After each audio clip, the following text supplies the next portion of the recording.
right, say shalom, shalom, shalom, Shalom. shalom to all Israelites. Say shalom to those who are here at the House of David School. We'll say shalom to everyone watching on the live stream. Welcome to the House of David. We are the Israelites, where we teach the so-called Blacks, Hispanics, and Native Americans are the true descendants of the lost tribes of the nation of Israel.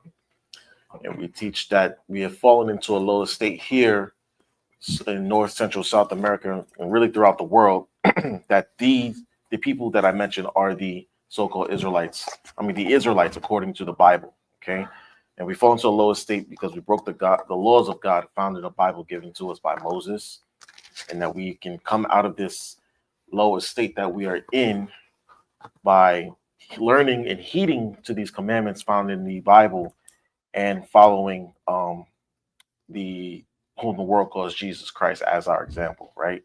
We teach that the so-called black man is the real Jew. We teach repentance. We teach history. We teach righteousness. We teach holiness. Okay, we teach law, right?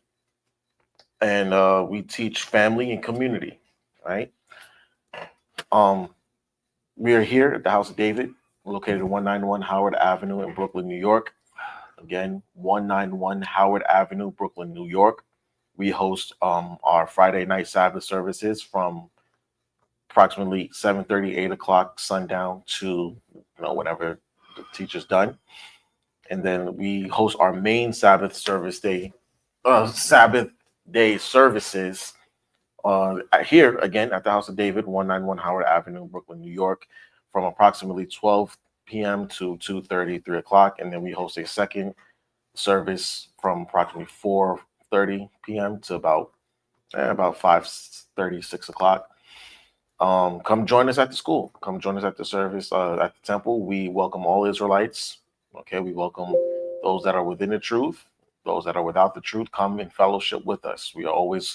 Our doors are always welcome to Israelites that are willing to come and worship in sincerity and in truth. We don't want people who come in just for strife and debate. We don't want people who come in to disrupt the services. We want honest, true brothers and sisters to come and join us in repentance and in honesty and in truth. Okay. My name is Yarapah. I'll be presiding over tonight's services. And before we get into tonight's main topic, y'all see the title of the class. But before we go into that, we're going to give honor to the Sabbath day. Like I always do whenever I teach a Friday night service, I always want to give honor to the Sabbath day because it is a holy day as we bring it in tonight. All right. So we're going to open with Ecclesiasticus in the Apocrypha, chapter 33 and verse 7. And if anyone can't hear me, okay, everybody can hear me. Yes. Ecclesiasticus in the Apocrypha, chapter 33, verse 7. Verse 7 to 9.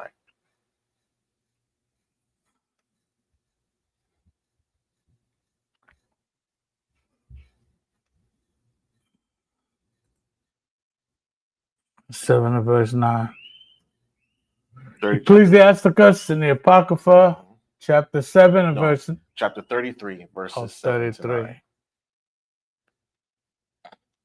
Salakia. 33.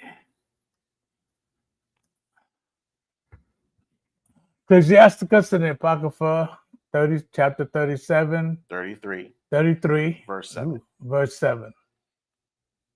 Why doeth one day excel another, when as all the light of every day in the year is of the sun? Right. So he asked, why does one day excel another when we get the same light from the same sun every day of the year?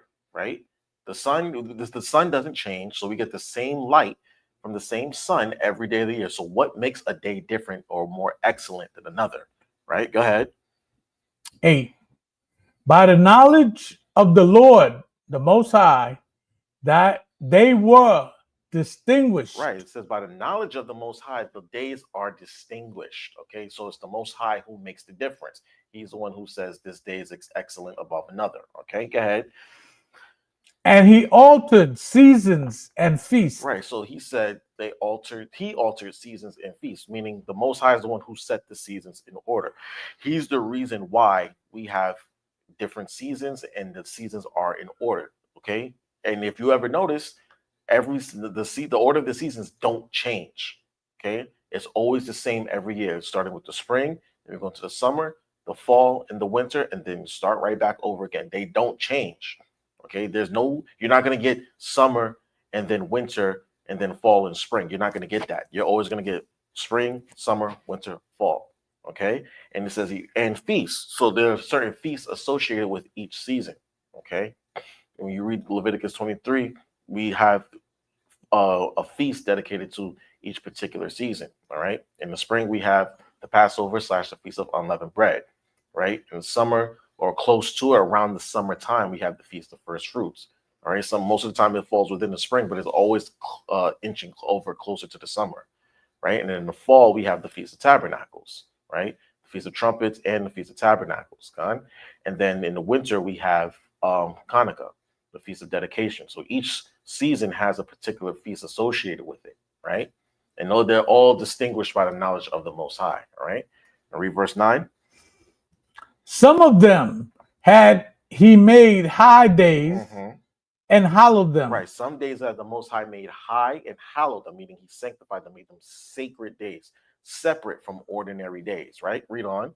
And some of them had he made ordinary days. Right. So he said some of them he made ordinary days. There's a difference between a high holy day and an ordinary day. And today, as the sun comes down on the 6th day, we are coming into that first holy day, which is the weekly Sabbath day. All right. And the weekly Sabbath day is from Friday night sundown, so-called, to so-called Saturday sundown. That 24-hour gap when the sun goes down on Friday to the time where the sun goes down on Saturday. That is the 7th day of the week. It is the holy day. Okay, it's the Sabbath day. All right, and the Most High made it from the beginning.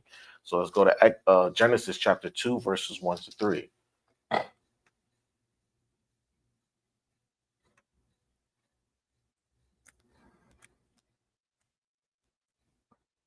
Genesis 2, verse 1. Thus the heavens and the earth were finished, and all the host of them. And on the 7th day, the Most High ended his work, which he had made. And he rested on the 7th day from all his works which he had made. Right. So it says that the Most High stopped what he was doing on the 7th day. You read Genesis 1, you read the story of creation, how on this day the Most High made this day the Most High made that, and so on and so forth, until you get to the 6th day, right? And on the 7th day, it says he rested, okay? He stopped what he was doing, all right? Read on. 3.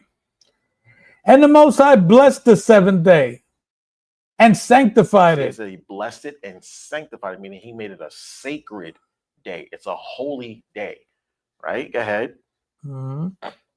Because that in it, he had rested from all his work, which the powers created and made. Right. So it gives you the reason why. It says because he sanctified it and blessed it because he rested on this day. That's what Sabbath means, or Shabbat. It means rest, stop, cease, end.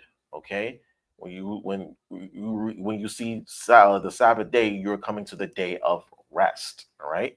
From there, get me Exodus chapter 20, verse 8. Because we always have to give honor to the Sabbath day. Exodus 20 and verse 8. Remember the Sabbath day to keep it holy. Right. It says, remember the Sabbath day to keep it holy. Right? Go ahead. 6 days shalt thou labor and do all thy work. So we get 6 days out the week, right? So-called Sunday through Friday evening, right? We get 6 days to do all of our work, everything. Your chores, your day job, your field work, your grocery shopping, all of the above. You get 6 days to do it, right? Go ahead.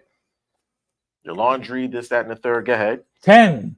But the 7th day is the Sabbath of the Lord thy power.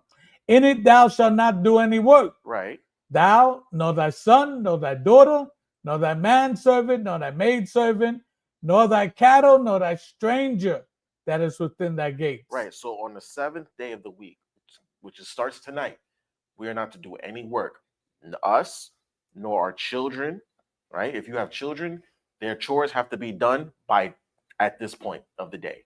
Their chores for the week have to be done. All the garbage, all the dishes, whatever you have your children do around the house, it has to be completed by the end of today, right? It says, nor thy manservant, nor thy maidservant. So if you own a business, right? You have if you run the business, that's what I'm saying. Like you own a business and you have people working for you, you are required by law, scriptural law, to give them the Sabbath day off, right? If you run a company, if you're just like a manager at a company that doesn't make the labor laws or doesn't make the employment rules, then that's above you. But if you own a business, if you have people who work directly for you and you pay them and you sign their checks and this, that, and the third, you are required by law, by the Most High, to give them the Sabbath day off. Or if you own property, right, and you have people who work on your property, if you have a contractor or if you have a butler, a maid, so on and so forth, you are required to give them the Sabbath day off as well. Okay, they're not supposed to work. You're not supposed to require them to work for you on this day. They deserve a rest just like you deserve a rest.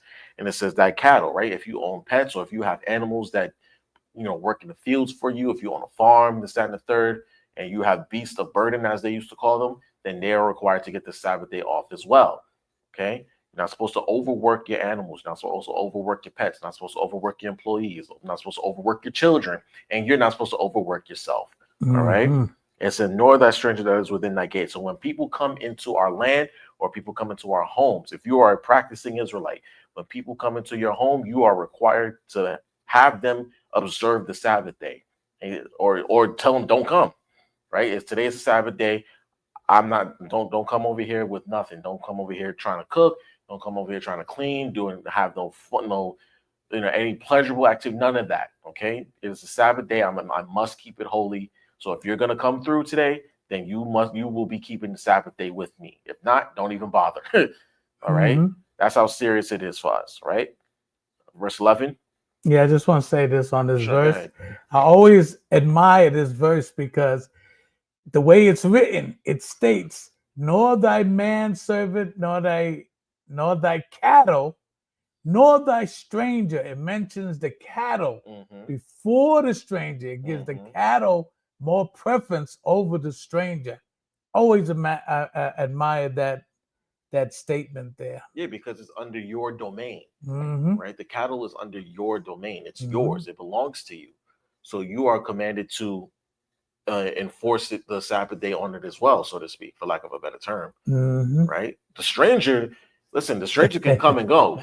They don't come and go. Exactly. You know what I mean? They might be here today and won't come back for another 5-6 years, or they'll never come back. But the cattle is under your domain, so you have to instill that practice in them. All right. Con. 11. For in 6 days Yahweh made heaven and earth, the sea and all that in them is, right, and rested the seventh day. Right. Wherefore Yahweh blessed the Sabbath day and hallowed it. Right. So it gives you the reason why we keep the Sabbath day, because the Most High ended his work, like we read in Genesis, okay, and he hallowed it. So therefore, we keep the Sabbath day holy as well. All right. I want you to jump to chapter 31, verse 12. Exodus? Yes. 31 and 12. I want you to read down to 17. Exodus 31 and 12. And the Lord spake unto Moses, saying, Speak thou also unto the children of Israel, saying, Verily my Sabbath ye shall keep. So he said, verily my Sabbaths ye shall keep. I put emphasis where it says my Sabbaths because people like to think that we made this up.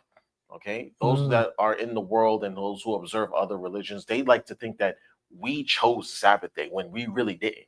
Okay, it clearly says, speaking to the children of Israel, saying, verily my Sabbaths ye shall keep. This is the Most High Sabbath. All right, we didn't decide today was the seventh day. We didn't decide that this was the sacred holy day. All right, we didn't come up with this. The Most High did. Okay, because I always hear people say to me, "Oh, you're keeping your Sabbath. Today's a Sabbath for you." I'm like, no. It's the Sabbath. It's the Lord's Sabbath. I didn't make this up, and I didn't decide this. All right. I don't know if you experienced that same thing, but people always say that to me, and I'm just like, I did not make this up. Stop saying it's my Sabbath. Okay, it's the Most High's Sabbath. All right. So read on. Okay. Verily my Sabbath ye shall keep, for it is a sign between me and you throughout your generations. And that's why I put emphasis on that, because it's a sign between us and the Most High. I did not make this up. He chose that for us, right? He chose that for the children of Israel. We didn't decide that it was going to be the seventh day. He did. And he said, it's a sign between me and you. That's how I know that you belong to me and I belong to you. You're mine, I'm yours. We're connected. We're forever intertwined with this now because of this. Right? Read on. That ye may know that I am the Lord, that doeth sanctify you. See, and that's how it is. That's what it's for. That way, the Most High, the people will know that the Most High sanctified us. This is His Sabbath day. We did not make this up. I'm gonna keep saying that. We did not come up with this. This wasn't our idea. It's not the idea of man. The Lord did this on His own. He said, "Today is the seventh day. I'm gonna sanctify it, and I'm gonna put that on the children of Israel, so that way they know that I sanctified them." Okay. Read on. 14. You shall keep the Sabbath, therefore, for it is holy unto you. Right.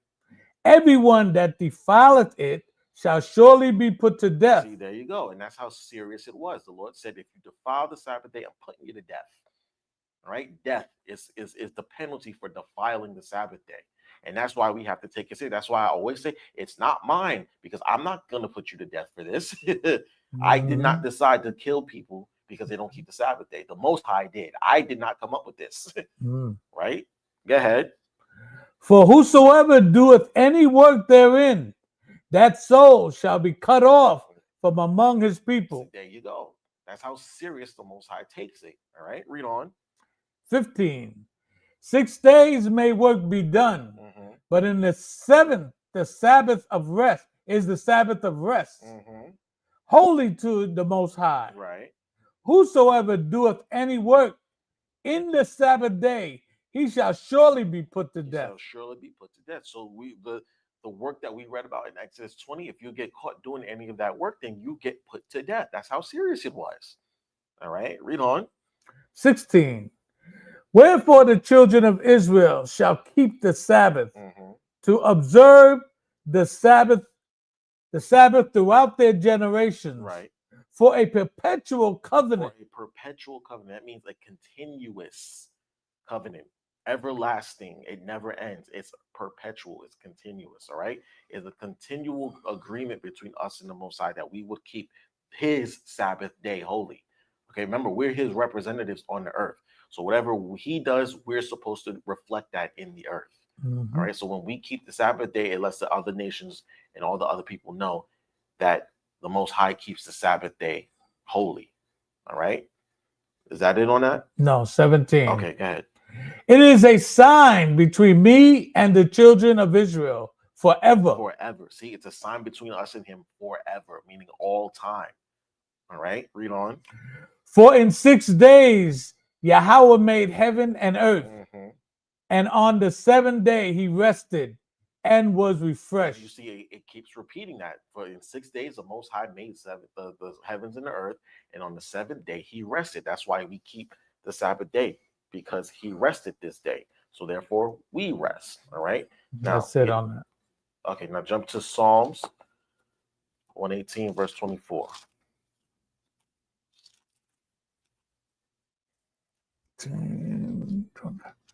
Psalms 118, verse 24. This is the day which the Lord had made. Right. We will rejoice and be glad in it. Right. This is the day that the Most High made. He made the Sabbath day, and we will rejoice and be glad in it, because if it was up to Esau, if it was up to these other nations, we would be working every day from sun up to sundown with no rest at all. It would drive us into the ground every day. Because that's what they did to us in slavery. There were no breaks. There was no Sabbath day. right? Even on so-called Sundays when they would go to church, right, and drag us along with them, we was working.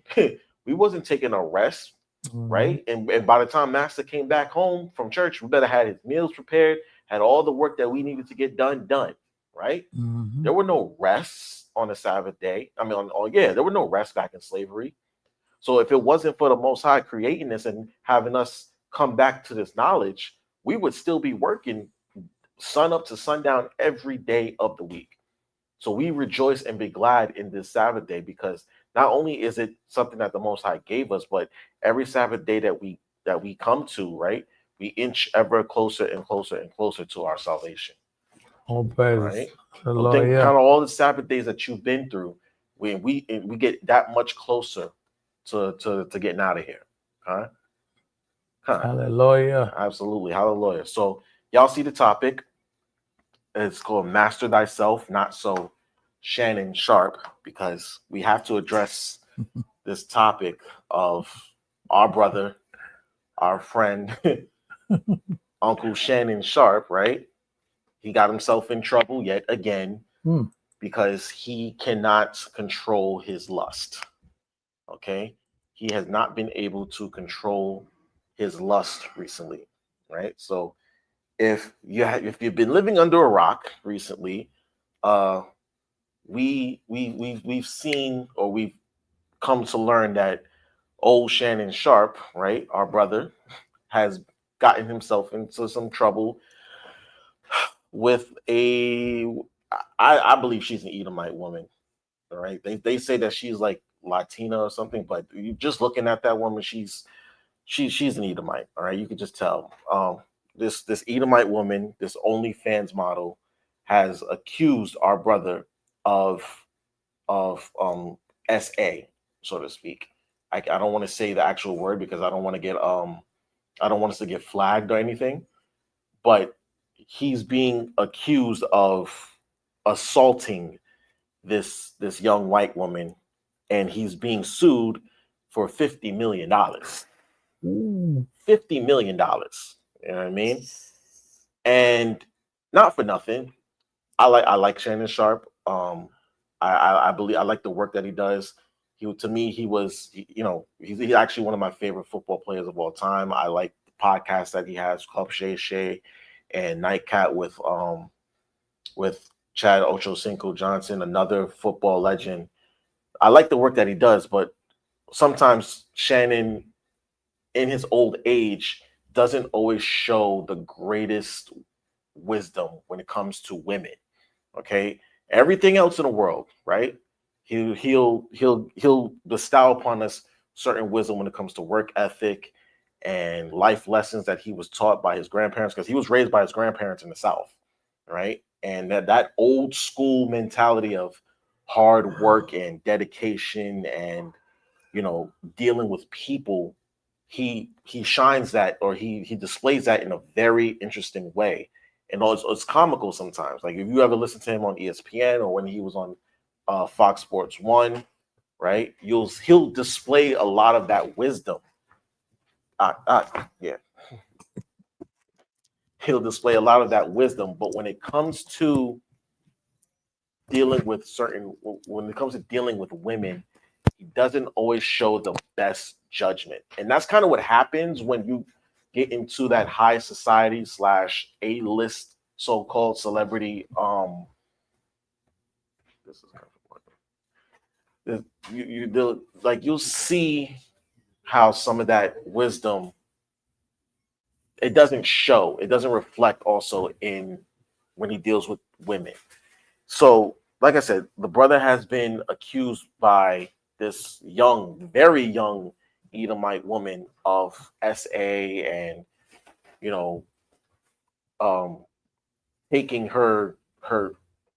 Y'all get what I'm saying. I'm trying to be clean here because, again, I don't want to get flagged. I don't want this video to get taken down. And for the most part, nobody really believes her because they know that this is a shakedown. Let's be honest. It's a shakedown. And it just goes to show you what happens when Black men of a certain status and a certain prominence, you can't just deal with any old woman. You just can't give yourself over to just any woman. All right. And we're going to go through that, and we're going to show you how what happens when you give yourself over to the wrong type of woman, and what type of woman you should go seek after as a man. All right. What type of woman definitely is perfect for you, because Shannon is 56 years old, or he'll be 57, something to that effect. All right. The girl that's accusing him of these things is, I believe she's 19 or 20 years old, right? And this has been going on for a couple of years with them, so to speak. Now, again, Shannon is 57 years old, right? I'm 32, or I'll be 32 in a few weeks, right? This girl is too young for me. You know what I mean? She's too young for someone like me, my age. I'm half Shannon's age, basically, right? And again, this girl is too young even for someone like me. So you know she's too young for him. But because Shannon could not control his lust, all right? Because he could not control his urges, right? He got himself caught up in a situation, all right? And now this young girl, she is an OnlyFans model, which is basically another word for an adult actress, so to speak. They sell adult content on the internet for people to consume, okay? And he got himself caught up with one of those types of women, and as the scriptures will show us, those type of women are not to be trifled with, all right? So first scripture I want to go to is actually Proverbs chapter 23. Proverbs chapter 23, verse 26 to 28. Proverbs 23, verse 26. My son. Go ahead. One moment. Okay. My son, give me thine heart, and let thine eyes observe my ways.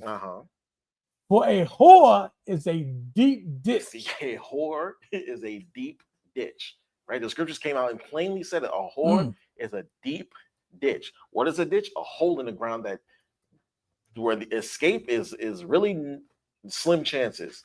And this is a deep ditch, meaning a deep hole in the ground, right? Like a whore is a trap, okay? And that's what this young girl is. She is a whore. Let's be honest about it. She's selling pictures and videos of her body on the internet. That is a whore, all right? There's no other way to put it, okay? That's what she is. And Shannon got himself involved with a woman that is a whore. And a whore is a deep ditch. It is a trap, okay? Because they will sell you out in a heartbeat if you can't provide for them what they want from you, okay? Read on.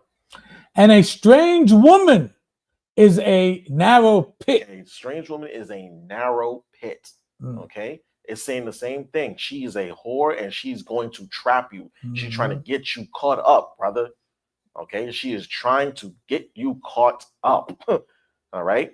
Read on. 28. She also lieth in wait as for a prey, and increases the transgressors among men. That's what it is. That's what she's doing. She's laying in wait for it. She's trying to trap Shannon, okay? She's trying to get him in trouble, essentially. She's trying to shake him down. This is what this is. This is a shakedown. And one of the few ways that we can tell if this is a shakedown is she's seeking after money as opposed to imprisonment, right? Now, apparently, according to the lawsuits, these events occurred within the last 2 years, right? By my understanding, that is not beyond the statute of limitations, right? Statutes of limitations is a certain amount of time that a crime can be tried for, criminal offenses, right? If this really happened within the last year or two, and this stuff happened to her, if he really did this, in my opinion, she would seek after imprisonment as opposed to money. The fact that she's filing money, that she's looking for money, and her lawyer, is the same scumbag that tried to accuse Jay-Z of SAing that young girl 20 something years ago. He's a known sleazeball. Is he Amalek? Huh? Amalek? I believe so. His name is Tony Busby. I wouldn't be surprised if he is Amalek, but he's definitely Esau. Mm-hmm. He's definitely Esau. So now the problem with this, right, is that this young woman, she's clearly trying to shake him down, which is bad enough as it is, right? Which is bad enough as it is because she's lying. Okay, she's lying. I do not believe, and no one really believes that Shannon Sharpe did this to her. But doing so and lying about it, falsely accusing a man of doing certain things to you, one, discredits every real victim of these types of things. We know women get SA'd and assaulted all the time. And a lot of them are afraid to come forward because they're afraid that nobody will believe them, right? Doing this dissuades a lot of other women from coming forward and saying, yes, this happened to me, because they're going to think, yeah, she's lying because this one lied.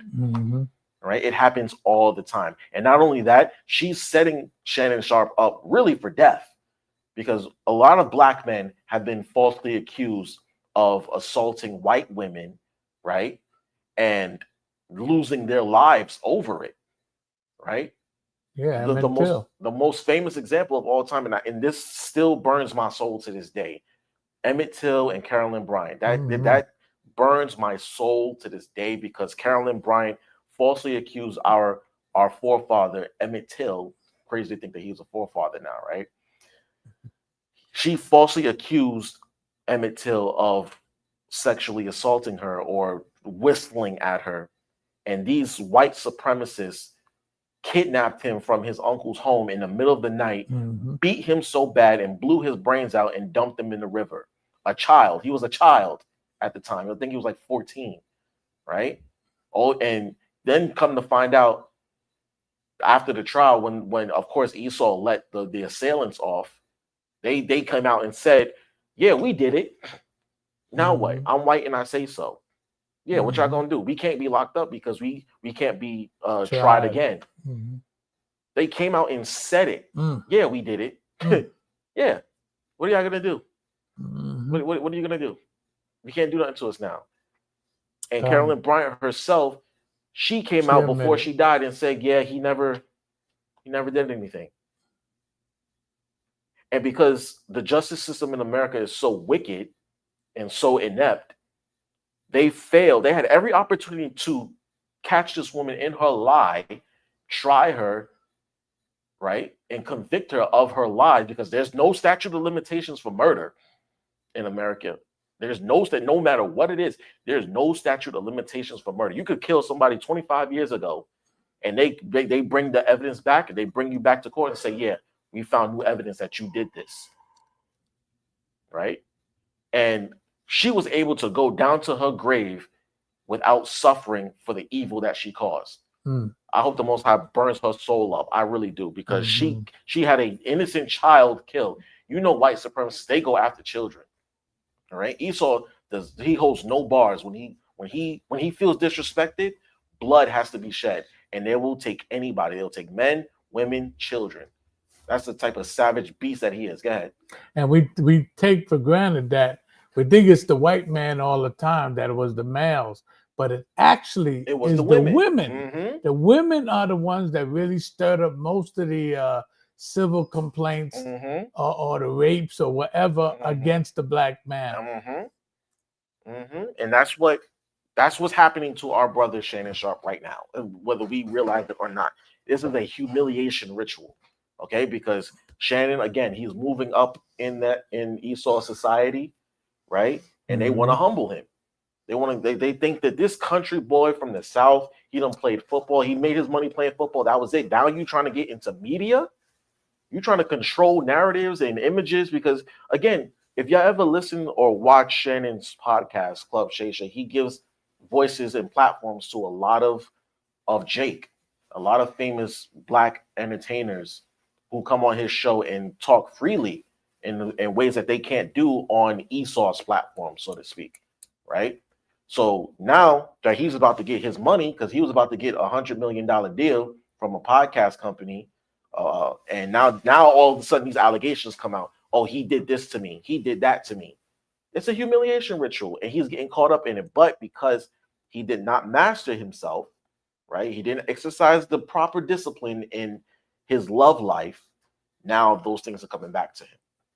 All right. Now this woman is falsely accusing, and believe it or not, false accusations of sexual assault is not strange to the Bible. All right. We're going to read that real fast in Genesis chapter 39.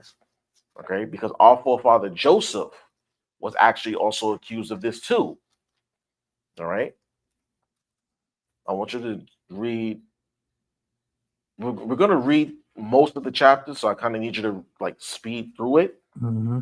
I want you to start at chapter 39, verse 1. This was after Joseph's brothers sold him into Egypt. We're going to see what happens. Genesis chapter 39 and verse 1. Mm-hmm. And Joseph was brought down to Egypt. Right. And Potiphar, an officer of Pharaoh, captain of the guard. So this is somebody who was in high society in Egypt, right? Someone who was up there. It says captain of the guard, meaning he was in the army, right? Go ahead. An Egyptian bought him of the hand of the Ishmaelites, which had brought him down thither. Right. Remember, Joseph's brothers sold him to some Ishmaelites and then pretended that he was killed by a wild animal when they brought his brothers, when they brought the coat back to Jacob. Right. Go ahead. 2. And the Lord was with Joseph, and he was a prosperous man. Right. And he was in the house of his master, the Egyptian. Right. So an Egyptian captain of the guard purchased him from the Ishmaelites, purchased his services, right? And said, look, you're going to work for me now, right? Go ahead. And his master saw that the Lord was with him, and that the Lord made all that he did to prosper in his hand. Right. So we see that this side. So we see that Joseph was actually working well in his master's house. He was actually prospering. Okay, go ahead. And Joseph found grace in his sight, and he served him, and he made him overseer over his house, right? And all that he had, he put in his hand. So Joseph was excelling in Egyptian society, as we see, right? Go ahead. Just like Shannon, you see, Shannon is excelling in American society, right? Everything that Shannon touches, he prospers in. He had an illustrious football career. He's in the Hall of Fame. He's one of the greatest tight ends that ever lived. To me, he's the best. But either way, you see that he's excelling in this society.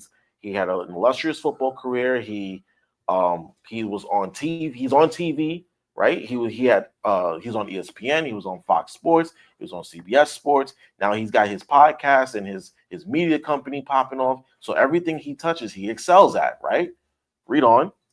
And it came to pass from the time that he had made him overseer in his house, and over all that he had, that the Lord blessed the Egyptian's house for Joseph's sake. For Joseph's sake. So everything that Joseph did, in the Egyptian's house, it prospered because of Joseph, right? Read on. And the blessing of the Lord was upon all that he had in the house, and in the field. And in the field, right? Go ahead. And he left all that he had in Joseph's hands. And he knew not aught he had served the bread which he did eat. And Joseph was a goodly person and well favored. Go ahead. And it came to pass after these things that his master's wife cast her eye upon Joseph, and she said, "Lie with me." Right. So Joseph's master's wife started to lust after him, essentially. Right. Go ahead. But he refused and said unto his master's wife, "Behold." Notice he said he refused. He said, "No, I can't lay with you." Right. Go ahead. Read that. "Behold, my master, what wit not what is with me if in the house." I'm sorry, let me read that again.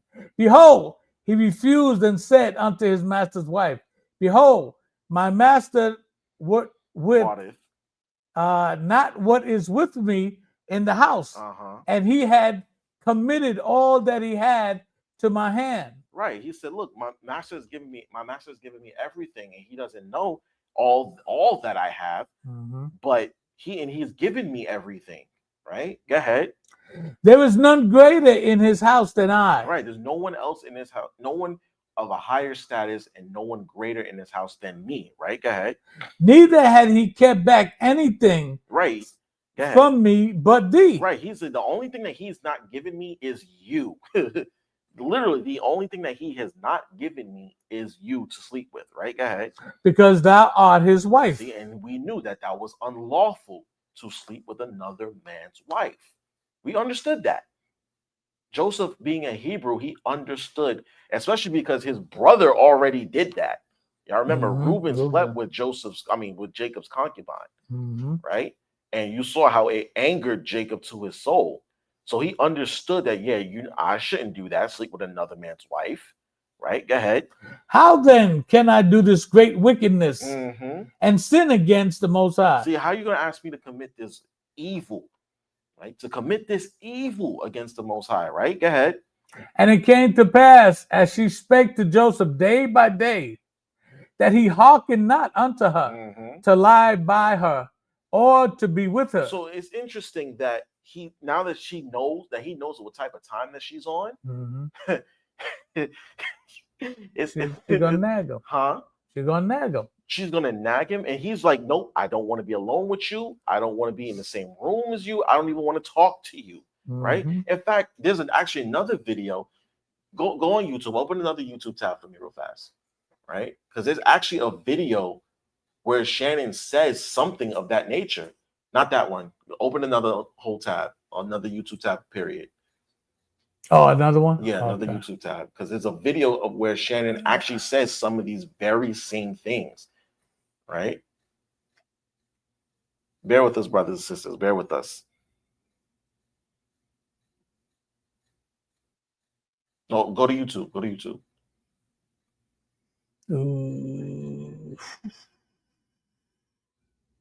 Bear with us, brothers and sisters. Bear with us.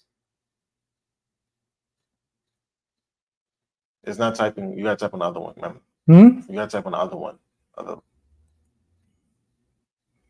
mean the other. Oh, this one? No. Open the new tab. Yeah. Right, and then you use that keyboard to type on. Oh, yeah. I'm sorry. YouTube. Bear with us, brothers and sisters. Bear with us. I should have had this video loaded already because it's actually it makes a lot of sense, right? And it actually ties into what we're reading here with Joseph. Now, in that in the search bar, right? Type Shannon Sharpe, not alone with women. Shannon Sharpe. Yeah, not alone with women.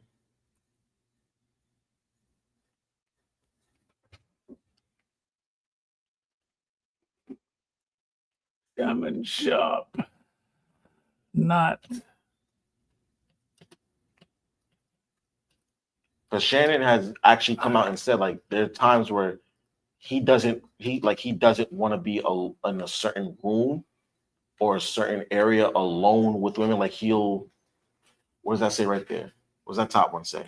Says black men should not ride elevators along with. There you go. Yeah, click that. Okay. Now pause it and then share the screen. Share the screen so that the way the congregation can view it. Fair use, by the way. Fair use of the videos that we're going to bring up. I want to say fair use now because I don't want us to get flagged for these things. I'm just using these videos to highlight what these, like, how these things, how Shannon's own words sometimes not come against him, but like actually like filter out into his personality and his mindset. All right, so go ahead, play that when you get a chance. Okay. Shannon Sharpe say he don't get in the elevator alone with fish. Stop. See, I ain't the only. Yeah, play it again. They probably gotta go back to the other tab. Yeah. Only one that don't fool up with fish. Oh yeah, baby. That's my Michelle.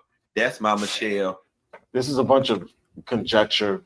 Funky, I've been saying went out bad all day, but these people want to know why you ain't say. I actually want to get to where he. All right, stop there. Why did they get on the risk of what? Sometimes the mention of impropriety is enough to sway people's opinion. Okay, go back. Really? So I don't do that. Stop. Press play. He avoids being alone with fish. There you go. Servers, housekeepers, and single women in the elevators. Take a listen. Pause. So you see. Yeah. So now do that. Pause. Okay. So you see how in that video he's saying that Shannon Sharpe says that he doesn't like being alone with servers, room service people, or certain people in certain areas, especially women, because just the idea of it or the image of impropriety is enough to cause issues. All right. Okay. Press play. Okay. Single woman is on the elevator, I gotta wait. Wait, why don't you? Because they just get too horny. No, I don't. Why do they get on the risk of what? Sometimes the mention of impropriety is enough to sway people's opinion. Really? So I don't do that. So if a single woman's gonna go into an elevator, I'm not getting on it. And what do they? I don't let women servers come into my room to bring food. Really? If they come to clean the room, I leave the room. I sit in the hallway till they're done, then I go back into the room. Now, have you ever like blown someone's mind with that? Like, has a girl ever? No, a lot of times when people say it, like, okay, you get on. I was like, no, I'll wait till the other. They say, no, it's fine, and I just keep it moving like that. And see? Do you think that they're thinking? So here's what's funny. You can X that part out because you see how, again, in some areas he's like, okay, he's on point with it, right? Because that's actually a wise thing to do. If you're a man of a certain prominence, a certain status, you're going to be targeted, right? You're going to be targeted for certain things. And you see how he said, look, I don't want to be alone with you in this area. Same thing Joseph said when his master's wife started to try to come on him, and he was just like, you know what? I don't even want to talk to you. I don't want to look your way. I don't even want to hear from you, right? So let's go back to the scripture. Genesis 39 and 11. Okay. And it came to pass about this time that Joseph went into the house to do his business. To work, right? And there was none of the men of the house there within. See, now Joseph's trapped. Joseph is trapped. He said there's nobody in the house with him, right? There's no other men. There are no other witnesses, essentially, right? Read on. 12. And she caught him by his garment. So she grabbed his garment, right? She laid the trap for him. She probably told the guards, listen, disappear for a little while. Right? I got business to handle with Joseph, right? And once he started to do his business, she pulled up on him and grabbed him by the garment, saying this. Go ahead. Saying, lie with me. Right. See, I got you now. That's what she said. I got you now. You can't run from me now, boy. Right? Read on. And he left his garment in her hand and fled and got him out. So he ripped his clothes off and left it in her hand and said, nope, I'm not dealing with this. He ran. We ran for the hills. He ran for the hills. Read on. And it came to pass when she saw that he had left his garment in her hand and was fled forth, that she called unto the men of her house and spake unto them, saying. Now look at what she says. Look at what this evil whore says. All right, go ahead. See, he had brought in an Hebrew unto us to mock us. So what? To mock us. Right. She's like, look, now since she couldn't get what she wanted, she lied on him. She lied on him. And that's the same thing that's happening to Shannon Sharpe right now. Because that girl couldn't get from her what she wanted, she lied on him. Because she was saying all kinds of things. His lawyer released the text messages. It was disgusting. She was like, I want you to put a big black baby in me and all this, that, and the third. It was just like, ugh. And then when he was like, yeah, I'm not into all this now. Now she's like, oh, word? Guess what? I'm gonna tell everybody that you did this to me. I'm gonna tell everybody that you did that to me. trying to get you caught up, right? Because that's exactly what Potiphar did. She's telling the guards of the house, see, look, my husband brought this Hebrew, right? Because remember, the Egyptians hated us, right? Especially because we were shepherds, right? Since they didn't like our kind anyway, right? Now I have occasion to lie on him, right? Read on. Okay. He came in unto me to lie with me. Now she's lying. You see the lie? She was coming on to him all this time. Now she's saying, oh, he's been trying to lay with me. He's been flirting with me. This, that, and the third. Go ahead. And I cried with a loud voice. See, what does that imply? What does that imply? That he tried to rape her. Exactly. He tried to rape her. Right? Read on. 15. And it came to pass when he heard that I lifted up my voice and cried, that he left his garment with me and fled and got him out. Right. So now, since his garment is in her hand, she's implying that he was naked and he tried to take my goodies, essentially. You see the lies that's coming out of her mouth? Right? Read on. And she laid up his garment by her until his Lord came home. Right. And she spake unto him according to these words, saying, the Hebrew servant which thou hast brought unto us came in unto me to mock me. And it came to pass, as I lifted up my voice and cried, that he left his garment with me and fled out. So when her husband comes home, now she get the boo-hooing and she get the lying and she get the I've always said that white women tears is a death covenant for us as brothers. Because when a white woman start crying and she start, he did this, it's over for us. Once the tears start flowing, it's a wrap. It's a wrap. There's no escape for us once that happens, because a white woman's tears are gold in this country. It's gold. Once they start to crying and the lying and the snot bubbling, it's over. A black woman's tears don't mean nothing. To them, it's practically entertainment. To see our women in distress is entertainment for them. But for their women, it's an act of war. Yeah, because they keep their women on this pedestal. You see, when these older movies start, you got, the white woman standing up there like the Statue of Liberty, like she's on a pedestal. Yeah. Our women can cry their eyes out when our children get murdered and the black woman is crying and this, that, and the third on the news. Nothing happens. Nothing happens. But when their women start to cry, somebody has to die now. Somebody has to be punished. Right? Go ahead, read on. 19. And it came to pass when his master heard the words of his wife, which she spake unto him, saying, after this manner did thy servant to me, right? That his wrath was kindled. So now think about this. All the things that Joseph had done for this man in his house prospered, everything that's been going on, right? His wife comes in and says, oh, he tried to rape me. All of that goes out the window. All the good works that Joseph had done is gone out the window. Now he's mad with him. He's angry with him, right? Read on. And Joseph's master took him and put him into the prison, a place where the king's prisoners were bound. And he was there in the prison. But the Lord was with Joseph. But see, the Most High was with Joseph because he knew that he was innocent. Right? The Most High knew that Joseph was innocent.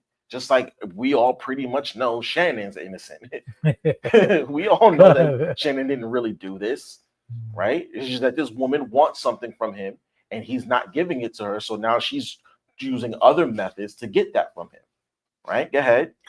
And showed him mercy and gave him favor in the sight of the keeper of the prison. There you go. So you see that Joseph got put in prison on a false allegation. And that happens to black men every single day. We get falsely accused of all kinds of things. And we get thrown in prison, right? And a lot of us don't make it out. Or we'll get out 25, 30 years later and they say, oh yeah, we found some new evidence that showed that you weren't there this whole time. It's like, duh, I knew that. I've been saying this for the last 20 years.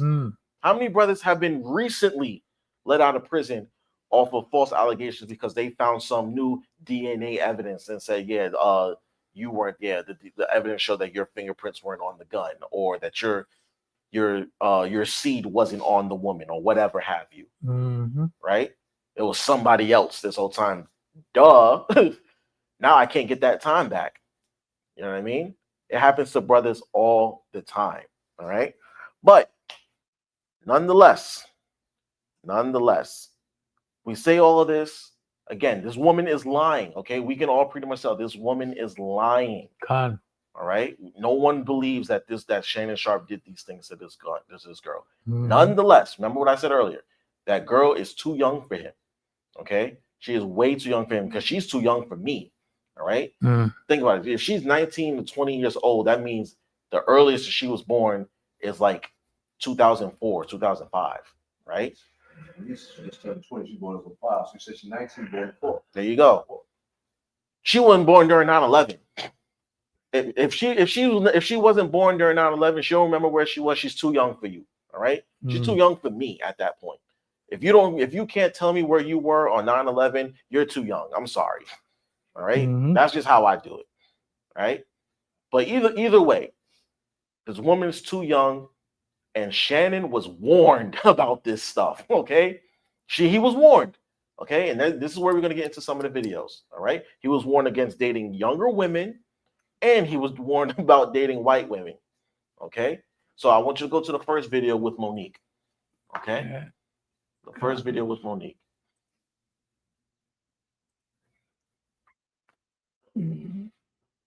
Again, fair use, YouTube and Club Shay Shay and all of this, because I'm just using this video to show y'all Shannon was warned, okay?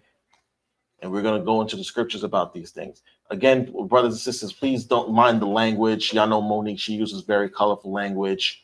And yeah, she's a comedian. That's what they do, all right? So start the video from the beginning, because this clip deals with a few things.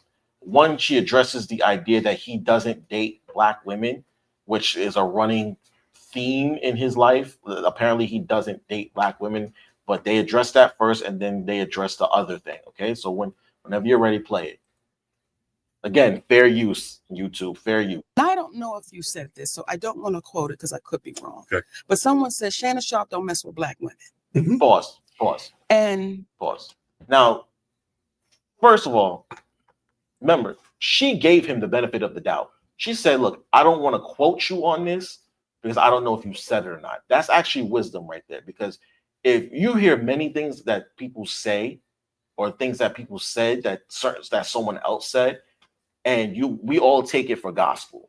Oh, this person said this, that, and the third, blah, blah, blah, yada, yada, yada. You don't know for certain. Did you hear that person say it? Did you? No? Okay, then don't take it. Take it on his face as it is what it is. But she actually addressed him and said, I don't know if you said this or not, but I want to address it with you. All right, go ahead. Before you go any further, can I say this? please. My grandmother told me something when I was a little boy.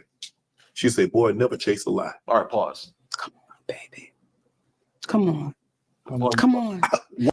See, again, remember I told you before at the beginning of the class, there's a lot of times when he highlights a lot of the wisdom that he learned growing up, because again, he was raised by his grandparents. All right. And throughout, if you watch Shannon Sharpe enough, if you watch his podcast, or if you watch him on ESPN, or whether you watch him on Fox Sports, he always quoted his grandparents when they tried to teach him certain things. And a lot of them are a lot of things that are biblically sound and worldly sound too. She told him, don't chase a lie.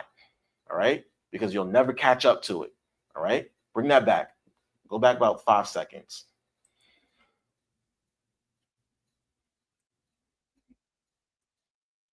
Go ahead. Right there. Come on, baby. Go back another 5 seconds. Come on. What?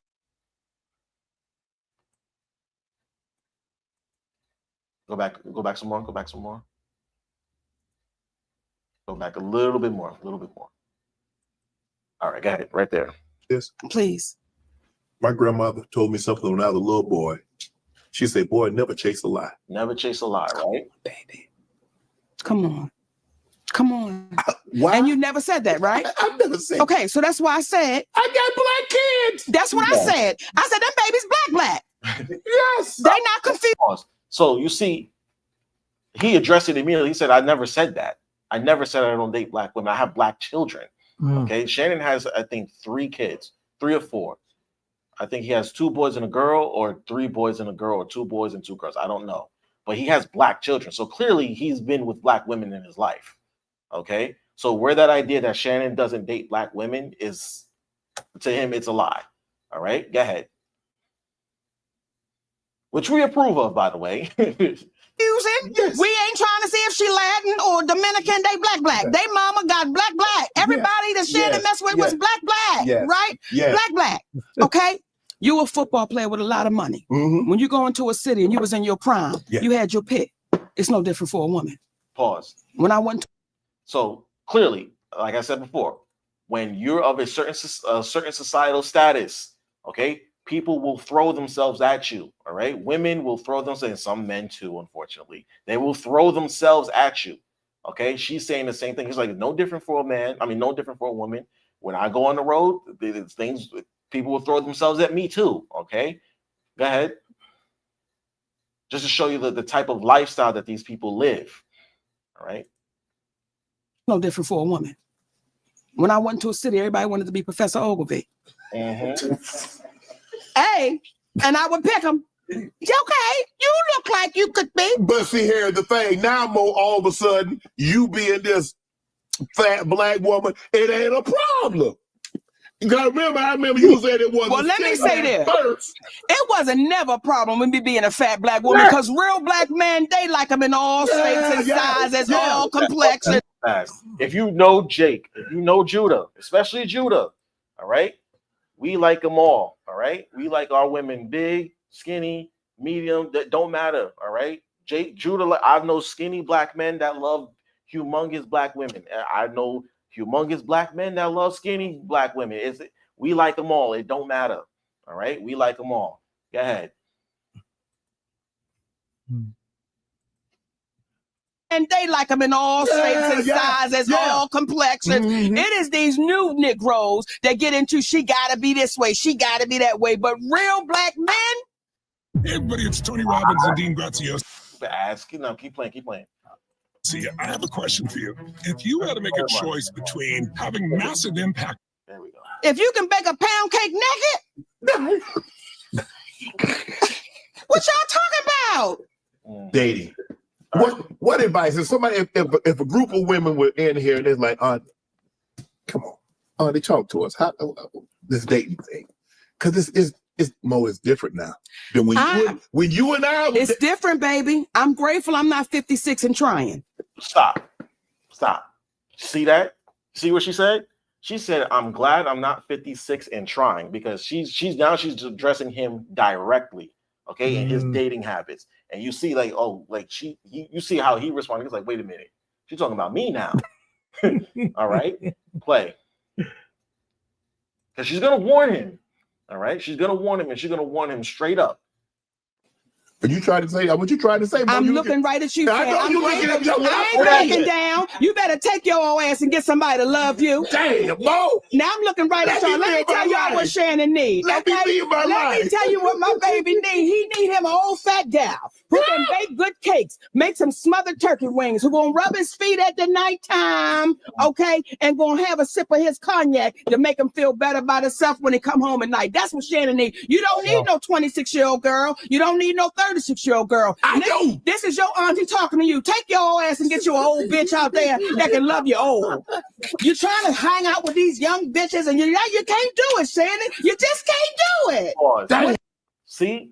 You see what she said? She said, "Look, Shannon, you need someone who's gonna rub your feet, cook you some smothered turkey wings, and love on you when you come home and rub your feet and all that good stuff. That's what you need. You can't be dealing with these young girls. Okay, you need someone your particular age, someone who understands you, someone who's in the same areas of life as you." Go ahead. And you heard what he said? I do. Yeah. He said I do need to. No, because she said you can't do it 26 or 36, not even a 46. He said, no, that's what I need, thinking that he can keep up. But no, he needs somebody that's gonna love him the way he needs to be loved. And she's telling you you're not gonna find it with a woman that age and that age range. Okay, because even for me, I'm in that age range that she's talking about. And the girls in my age range, I don't know. There's something wrong with them. All right, there's something heavily wrong with them. Yeah. No, I'm saying, all women are the same. Of course not. Well, yeah, it's the mentality. You got younger women like older men.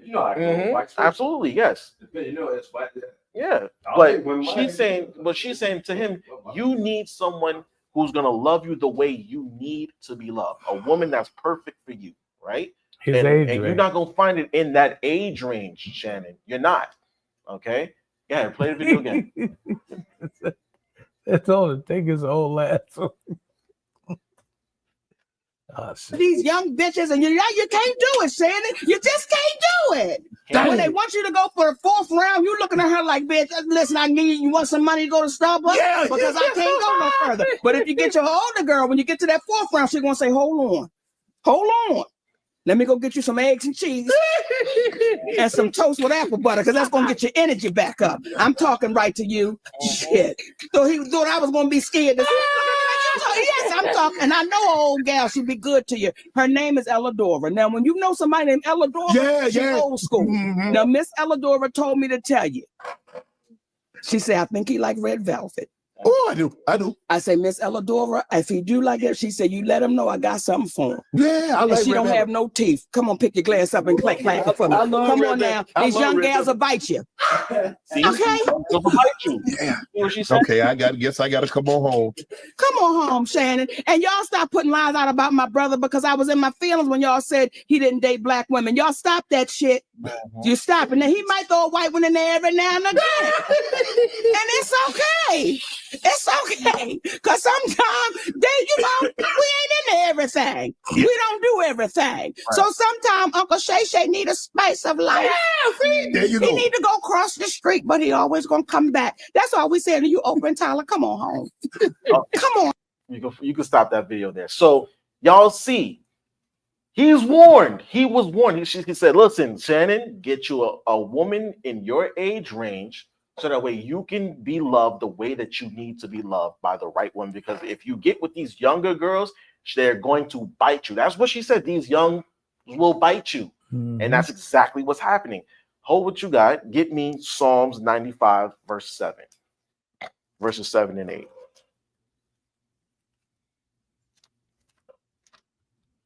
Psalms 95, verse 7. Time. For he is our power, and we are the people of his pasture, right, and the sheep of his hand. Right. He's talking about Israel and our relationship with the Most High. But this is what I really want to get to, right? Go ahead. Today, if ye will hear his voice. Ye will hear his voice, right? If you hear the Most High's voice, I taught a class about that a few months ago. If you hear the Most High's voice, right? Read on. Harden not your heart. Don't become stubborn. Listen, okay? Now, I'm not saying that directly that was the Most High talking to Shannon, but it kind of was the Most High speaking in a similitude of Shannon. Stop messing around, all right? You're in a different space in your life. You're in a different area.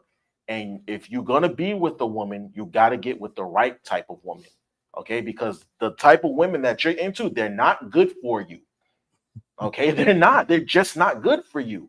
They're trying to take from you as opposed to building with you and loving you and cherishing you. Listen to all the things that she said that he needed in a woman. A woman was going to rub his feet, feed him some smothered turkey, all kinds. Listen, that was music to my ears. You know what I mean? That was music to my ears. So imagine a man that's actually looking for a woman like that, as opposed to just a woman who just wants to go on a night on the town. She wants to spend all your money and this, that, and the third. She only with you because you got status and this, that, and the third. And it's just like, Shannon, you just can't do it no more. Maybe back when you was playing, you could live that type of life. But now, no, brother, no, it doesn't work. Okay, so read that again, please. Okay, 8. Harden not your heart. Harden not your heart. Don't become stubborn. Don't get hard-headed. Okay, don't get hard-headed when it comes to hearing the instructions of the Most High. Okay, and that's something that we as brothers got to do too. We cannot be hard-headed when it comes to the Most High's instructions. Okay, we can't be messing around with any old kind of woman. It doesn't work. You're gonna get caught up. All right. Now, from there, right? Again, oh yes, Shannon was also warned before that by Cat Williams. Okay, y'all remember the Cat Williams interview? Now, to me, that was the Most High speaking to all of us. Okay, the Most High really used Cat Williams in that interview because he exposed a lot of things that we all kind of had an idea of, but it hits different when it comes from someone on the inside.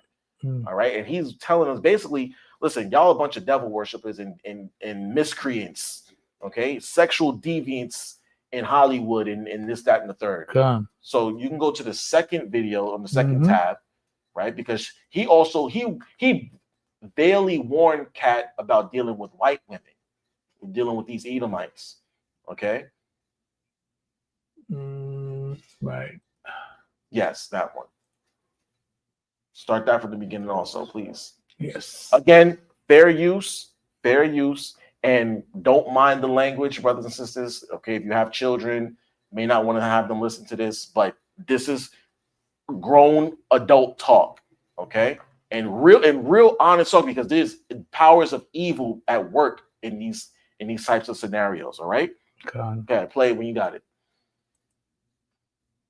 I didn't want to get with a white woman because I was scared she might have me running down the street like Jonathan Majors. There you go. See, come on, Cat.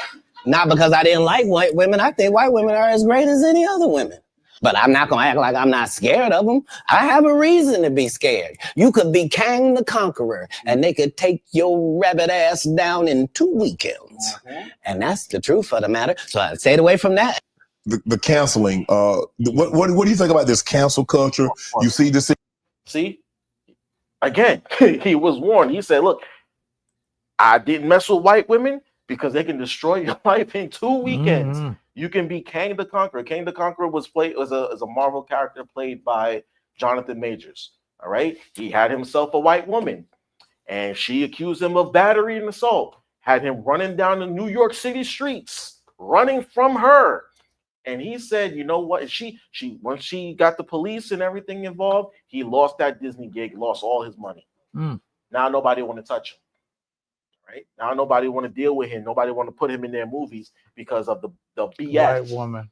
Because he dealt with a white woman that took from him. All right? These white women are dangerous, y'all. You gotta stay away from them. These white women are dangerous. Okay? Is that play the whole video? I think it might be it on that, but that's so culture. You see the situation with Jonathan Majors. I mean, for all sense and purposes. Keep going. I don't know if maybe he can bounce back in a couple of years, but man, he was hot. He was hot. He was cooking. I mean, you see him in Creed. He's in the Marvel movies, and then just like that. Maybe I'm a conspiracy theory, but I thought Cat Williams said any time they make you into that position, part of that contract is you do understand whenever we want to take you down, we can, right? Anytime you see them telling you something you can't believe, just understand it's a play. Come on. And it don't matter. You gonna know it's a play as soon as they get in that position and think they gonna tell somebody something. No, you're not.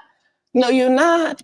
Shannon Sharpe is facing a civil lawsuit filed in April 2025 by a woman known as Jane Doe, accusing him of and emotional abuse during their relationship, which began in 2023. The woman claims the relationship turned abusive over time, citing incidents from late 2024 and early 2025. Sharpe denies all allegations, calling the lawsuit an extortion attempt and providing text messages to support his defense. He has stepped away from Eastman to focus on the case.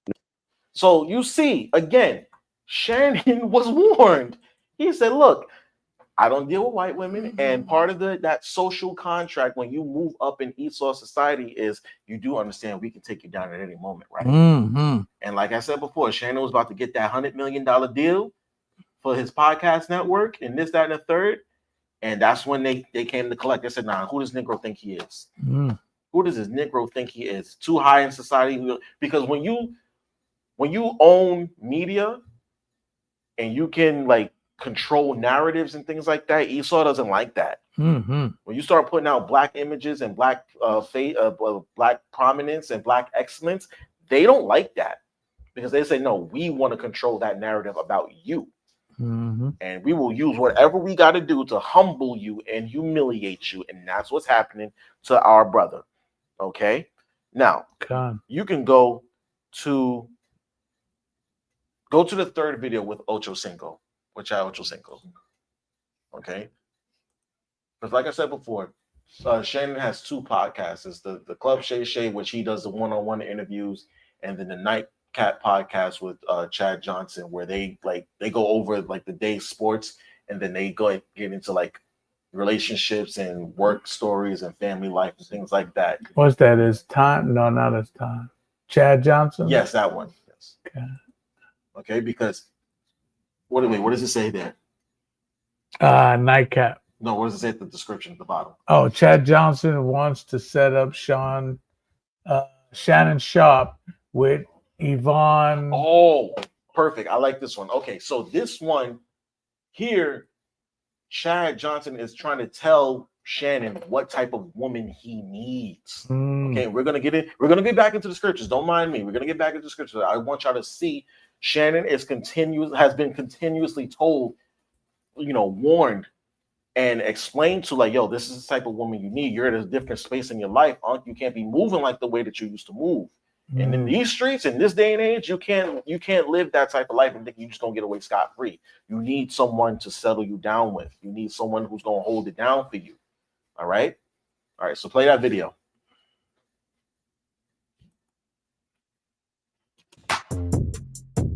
I don't know if you've heard this. There's an insecure actress comedian named Yvonne Orji. Has never been say she a 39-year-old virgin. Say she wait. Say she has been married. She gonna wait.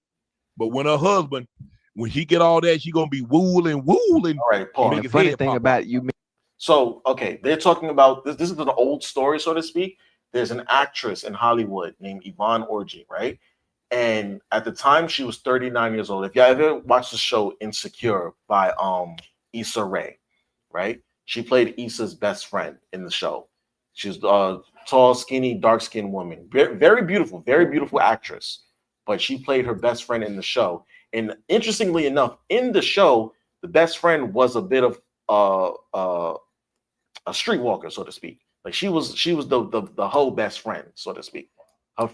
She was very promiscuous in the show, but in real life, she's a virgin. Okay, she's untouched, she's unmarried. She says that no man has laid with her, right? Which is a very interesting concept in this day, especially in Hollywood. A black woman that is a virgin, untouched, she's practically a unicorn at this point. All right, go ahead, play a video, and listen to what Ocho tells him during this time, right? And then mention that, and that's one of the topics. Listen to what Ocho says, and then listen to what Shannon says in response. For the night, and I tweeted you earlier today about her. I didn't tweet you, but I tweeted my followers. I said, listen, what y'all think about this God-fearing woman who has herself aligned in the right places, being unionized with because she would be perfect for you and what you have going on. Not only is she walking the path of righteousness, but she has the vision that can open the door where you trying to get to. Now, what you think about that? Pause. I'm looking for a sinner. So he said it already, but y'all heard what Ocho said, right? He said, look, she's untouched. She's walking in the path of righteousness, right? She's trying to get right with the Most High. She's trying to be a righteous woman. What do you think about being with her? Right? Now, I want you to just go back about 5-6 seconds because Shannon kind of answered him. It was a little facetious, but you can really tell where his mind is at. Right there. That's perfect. Press play. Followers, I said, listen, what y'all think about this God-fearing woman who has herself aligned in the right places, being unionized with because she would be perfect for you and what you have going on. Not only is she walking the path of righteousness, but she has the vision that can open the door where you trying to get to. Now, what you think about that? I'm looking for a sinner. I'm looking for Wow. You see what he said? He said I'm looking for a sinner. He's looking for a sinner. That's crazy. Oh, he said, Ocho said, look, Oh. she's perfect for you. She's God-fearing. She's walking the path of righteousness. And she got the vision to get you where you want to go. I got to play that part again. That's I it right cannot there. believe That's it he right said there. Open the door where you trying to get to. See, pause. Now, what you think about? He said she's gonna help you. She has the vision to get to help you get where you want to go. Is that not what every man wants in a woman? I want someone who's gonna like be there for me and walk this path with me and this, that, and the third, yada yada. She's gonna help me get where I need to go. Isn't that not what every man wants? You would think. You would think, right? What does he say? Go ahead. That. I'm looking for a sinner. I'm looking for a sinner. I'm looking for a sinner. Send me Miss Nasty B. What her name was? The one that you Nasty B? He said, send me Miss Nasty B. Y'all know who Miss Nasty B is? She's another adult film actress, so to speak. Okay. Wow. This is the type of women that he's into in his old age. He's not mastering himself. All right. Because at his age, he honestly, if we're gonna be real honest, at Shannon's what, 57, 56, 57 years old, he honestly should have been married for at least 10, 15 years at this point. That's just about his chance. He has kids, but obviously he has kids, yeah. He's not with the mother. No. So I'm just gonna say this right quick. We already know. And it says in Joshua 24:15, that's gonna be with us. Exactly. Me and my house shall serve. Exactly. Path. Right. Read on. Continue this video. Yeah, it's crazy. You want a sinner. Wow, Miss Nasty. Nasty B. Nasty. Yeah. I'm looking for. I don't want nobody walking straight and narrow. Woo. Oh, come on. Nah. So, I want to sinner. Listen, I thought we as that's what I'm looking for. We always talk about toxic relationships or toxic environments, and now you have a perfect opportunity. You have the perfect opportunity to get you somebody that is aligned with your core values in the way you was raised by your grandma. You was raised in the church, right? You was raised in the church. Yeah. This is a God-fearing woman. This is exactly what grandma would want. This is what I want for you. This is what I want for you, man. I'm telling you, this will prepare you into a world you've never been before. You flew private today, right? Because you sent me a video boasting about it. But think about it. Think about you on that private jet with Yvonne, and y'all going over the word, going on to your next destination. Y'all having prayer and Bible study together. Oh Lord! Before you got to go on first take. Think about that. Think about before you and her. Before you do nightcap with Uncle Ocho, me, you, and Yvonne, we have prayer right before we do each show. Stay with me now. Stay with me. I'm telling you, you need a woman like that in your life. Yeah. Give me Miss Nasty B. I have the Bible right there by my bed. Lord, forgive me. Pause. Y'all saw all y'all saw everything. Y'all heard everything Ocho said, right? Y'all heard everything. Ocho was speaking wisdom into him. He said, look, think about it. Y'all gonna be on a private jet. Y'all going over the scriptures together. Y'all having prayer together. And every time before you go on ESPN, she's standing with you. She praying with you. Every time before we come on, we all pray together. Nah, give me Miss Nasty B. I want that nasty woman. What are you doing? No wonder you got caught up in this foolishness. Come. No wonder. I didn't know he was that screwed up. No, like I said, this might be all in facetiousness. Like he might just be trying to be funny, but in every joke, there's a line of truth. He's serious. This is exactly what he's looking for. He is serious. And then the brother brought up about his mother, how she raised him, and he has no respect for that. Listen, give me Miss Nasty. He said, Nasty B. Yes, I want that nasty one. The woman who's shaking all that stuff on the end. That's what he want. That's what he want. Now again, it shows you Shannon was warned. Okay. Yeah, he was warned. Continue to play the video, please. He was warned. Before what I'm about to do. Now this is just locker room talk. This is locker room talk. Man, let me play. Lord, I'm sorry. I'm up here fooling. See, you always on some bull jive. She appeared on Chelsea Handler podcast, whether she's still a virgin, to which she answered yes. She jokingly asked her listeners to pray for her future partner because the weight has left her with a great deal of pent-up energy. Many fans commented how hard it is to believe that it. So you'll see, Shannon was warned, all right? Shannon was warned. And the scriptures several warn people. us, okay? The scriptures warn us too.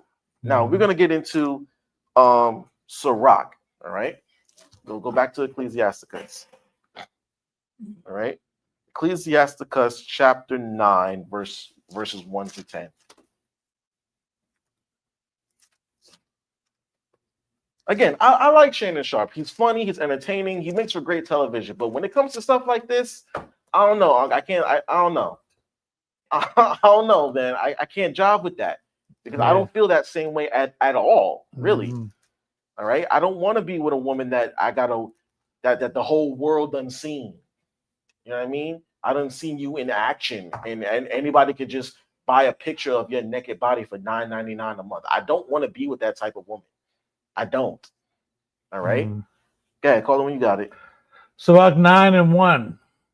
Be not jealous over the wife of thy bosom, and teach her not an evil lesson against thyself. Right. So don't be over jealous. When it says don't be jealous, it means don't be over jealous, right? Don't be too crazy about the idea of losing your woman, because that's what jealousy is. The thought of the negative feelings that come with something of value being threatened, right? So it's saying don't be over jealous of the wife of your bosom, and teach her not an evil lesson against yourself. Don't let your woman think less of you. Don't let her lose respect for you. All right.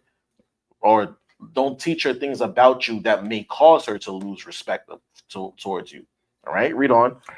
2, give not thy soul unto a woman to set her foot upon thy substance. Right. So there you go. It says, give not thy soul unto a woman, meaning don't overly dedicate yourself to her to the point where you start to lose yourself. If she says she's going to trample all over you. If you, there's a lot of, listen, women will lose respect for you if they can walk all over you. All right. That's what Sirach is warning his son about. Don't let women walk all over you. Okay. Read on. 3. This is the key here. Go ahead. Meet not with a harlot. With a harlot. You know what a harlot is? A whore, a prostitute, a sinner. He said, I want a sinner. No. Meet not with an harlot. Okay. Read on. Lest thou fall into her snare. There you go. She's going to trap you. She's going to trap you. All right. These women will trap you, brother. He's getting trapped right now. He's getting shaken down. All right. By a harlot. All right. Read on.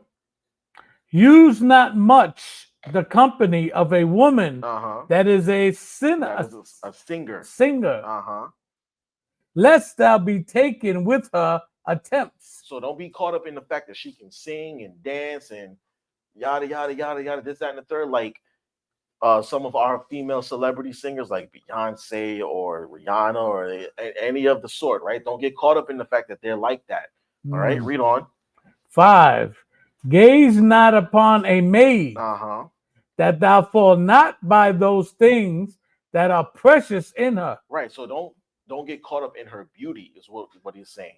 All right. Don't get caught up in what she looks like, because looks are very deceiving. All right. They be outward beautifully and ugly internally. All right. Because you go on the internet, you go on Instagram, Facebook, whatever. These women look absolutely like stunning, but it's not real. Half the time, one, it's not real. Okay. Because they don't really look like that.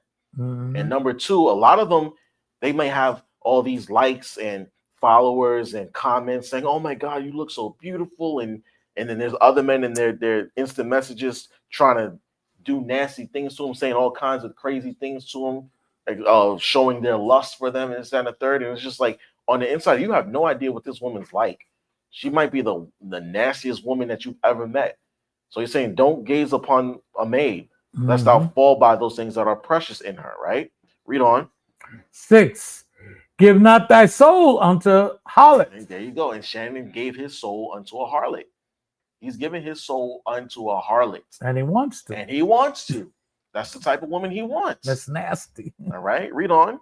That thou lose not thine inheritance. See, and he's about to lose his inheritance because she is about to run him for all his coins. All right, he's about to lose a whole bunch of money over this.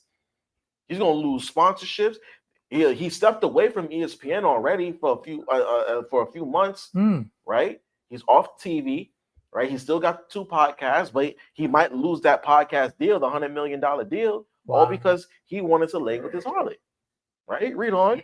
7. Look not round about thee in the streets of the city.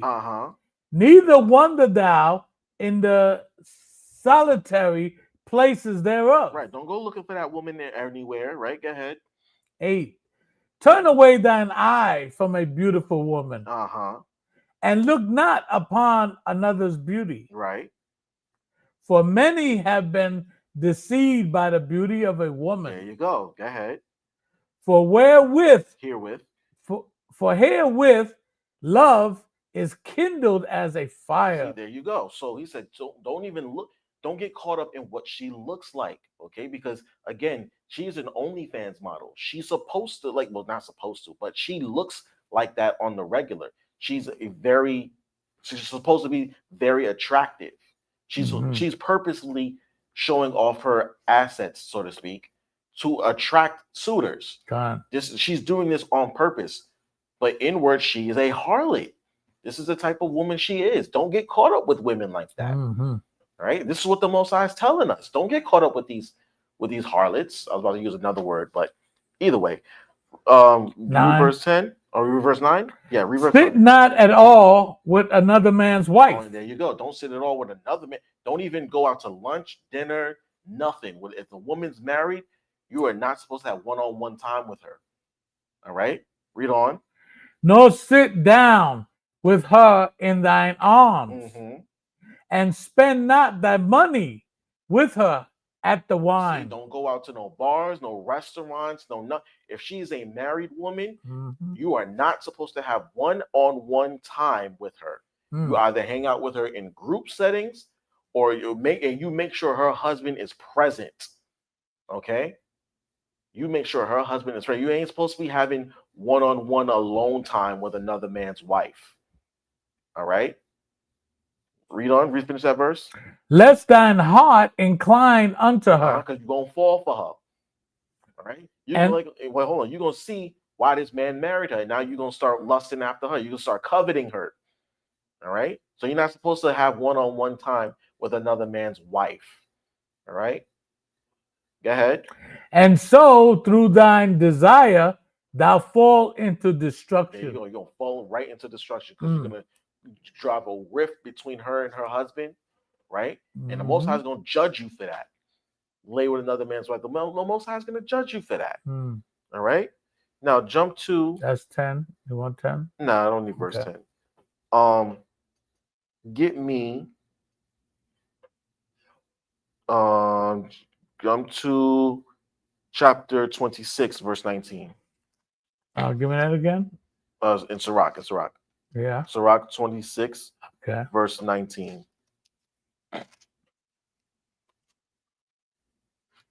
Okay, because remember, Ocho told him, look, she is this woman, this actress, right? The woman that they brought up is an actress. So she understands the life, right? And yet she was able to maintain her purity and her virginity during her career, right? She may have acted on TV in a sexual manner, but in real life, she's not that type of person. But Ocho was telling her, look, this woman is perfect for you, huh? Imagine the type of life that you two could have together. All right? So when you got that... Sirach 26, verse 19. My son, keep the flower of thine age sound, and give not thy strength to strangers. Meaning the flower of his age, meaning maintain your sexual discipline, essentially. That's what he's telling him. Maintain your sexual discipline. All right. And don't just give whatever, don't give yourself over to any old body. All right. He said, and give not thy strength to strangers, meaning don't just give yourself over to anybody. That's not wise. You got to practice some sexual discipline.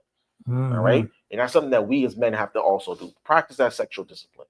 Mm-hmm. All right. Read on. 20. When thou hast gotten a fruitful possession through all the field, sow it with thine own seed. Mm-hmm. Whoa. Trusting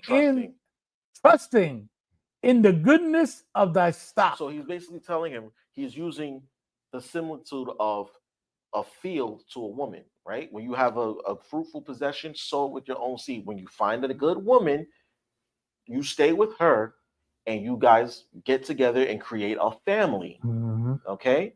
You get with this a fruitful possession, meaning a woman that's good for you. All right? A woman that will cherish you and love you and it has beautiful visions for you and respects you. You get with that woman and you stay with her and create a family. Okay? That's what he's telling us. 1. So thy race which thou leavest shall be magnified. So you have the race that you leave will be magnified, right? Right? Our descendants, all right? Mm-hmm. Our family history will be magnified. We have an excellent name. The Sharpe name will be magnified in the earth, essentially, right? Go ahead. Having the confidence of their good descent. Descent. Go ahead. A harlot shall be accounted as spittle. These harlots, these hoes, I'm sorry. These harlots ain't worth a damn. That's what he's saying. These harlots are worth spittle. They ain't worth a damn. Don't give yourself over to them. Don't join yourself with these harlots because they're nothing. Mm-hmm. All right, read on. But a married woman is a tower against death to her husband. Look at that. It says a married woman is a tower against death. Against death to her husband. She will bring life to her husband. If you get married to the right woman, then she can be a tower against death to you. But you messing with harlots and OnlyFans models and Instagram models, you setting yourself up for failure, my man. Because all they want from you is money. Mm-hmm. That's it. They're gonna trap you. They're gonna try and get a pin a baby on you, and you're gonna be stuck paying child support for the rest of your days. Right? That's all they want from you. They look at you and see a check. That's it. But a woman that loves you and cherishes you, she's gonna be a defense against death. Long life. Remember what Monique was telling him, right? Mm-hmm. You need a woman that's gonna love you, Shannon. Mm-hmm. That's gonna give you some smothered turkey wings and red velvet cake. She's gonna feed you good. She's gonna make sure you're good. Go ahead. I was gonna say, Black Crow, about that, we already know the kids are gonna suffer. The kids are gonna suffer, exactly.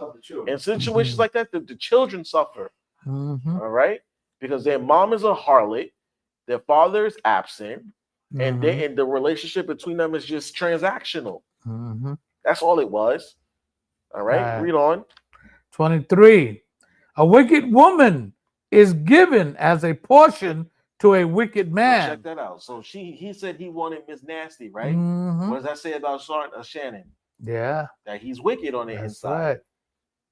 Right. All right. That's what it means. He's wicked on the inside. Unfortunately, he admitted. He said he wants a wicked. He wants the nasty one. He wants a wicked woman.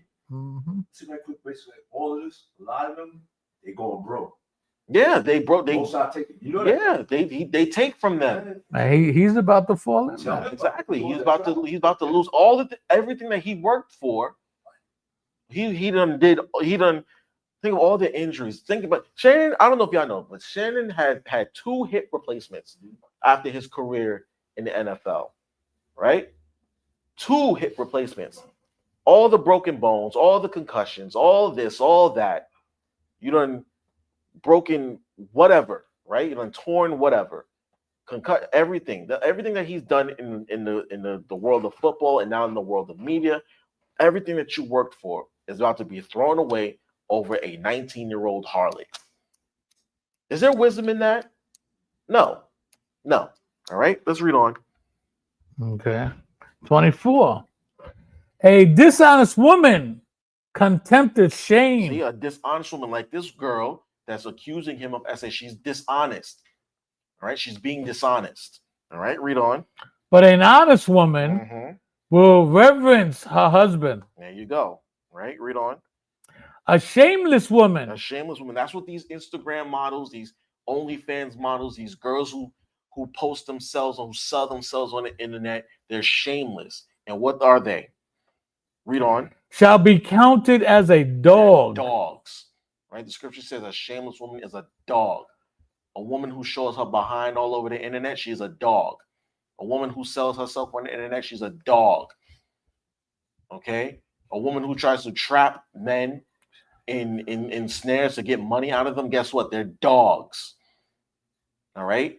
And guess what? So the men who engage in this behavior, they're also dogs too. Mm-hmm. All right? Yes. They're dogs too. Come. Right? We're not gonna just bash the woman for this. No, the men involved are dogs too. All right, read on. But she that is shamefaced. Oh, it says fast there. Will fear the Lord. Read verse 26. A woman that honoreth her husband shall be judged wise of all. But she that is dishonored, that dishonoreth her husband, that dishonoreth him in her pride, shall be counted ungodly of all. There you go. So you see what type of woman Sirach was trying to tell his son to get with. All right, get with a woman that's going to love you and cherish you, but don't be dealing with these harlots because they're everywhere. All right, they're everywhere. All right, from there, we're not strangers to this. Okay, we are not strangers to this because one of our forefathers got caught up with a harlot, and it cost him everything in the long run. All right, so I want you to go to Judges chapter 16, verse 1. I was hoping you go there. When you saying scriptures about lie with her, I thought about Samson. You know, I was thinking that. Kept trapping him too. He finally gave in. She certainly did. Judges chapter 16, I want you to read verse 1 to 5. Judges 16, verse 1. Then went Samson to Gaza and saw there a harlot. And harlot, Samson, one of the judges of Israel, right? Samson, the mighty Samson, got caught up with a harlot, a whore, a hoe. Okay, read on. And saw there a harlot and went in unto her. And went in unto her and laid with her, laid with a harlot. Right? This is Shannon Sharpe. Because you see Shannon Diesel. All right, Black Superman, Diesel. Even in his old age, Diesel still work out to this day. Every day he works out. And in fact, he met that girl at the gym. Wow. He met that girl at a gym. And exchange like that. How old is he? He's 57. Oh, okay. How old is she? She's like 19, 20. Oh. Like I said, she's too young for me. So you know she's too young for him. All right, read on. 2. And it was told the Gazites, saying, Samson is come hither. And so the word got out that Samson's in town and he's laying with his harlot. Right now, if she's a harlot, she's known in the streets. All right, she in the streets. She's for the streets. So they know who she is, and they probably know that Samson laying with who? Oh, we can get her to conspire against him, which is exactly what's going to happen. All right, read on. Okay. And they compassed him in,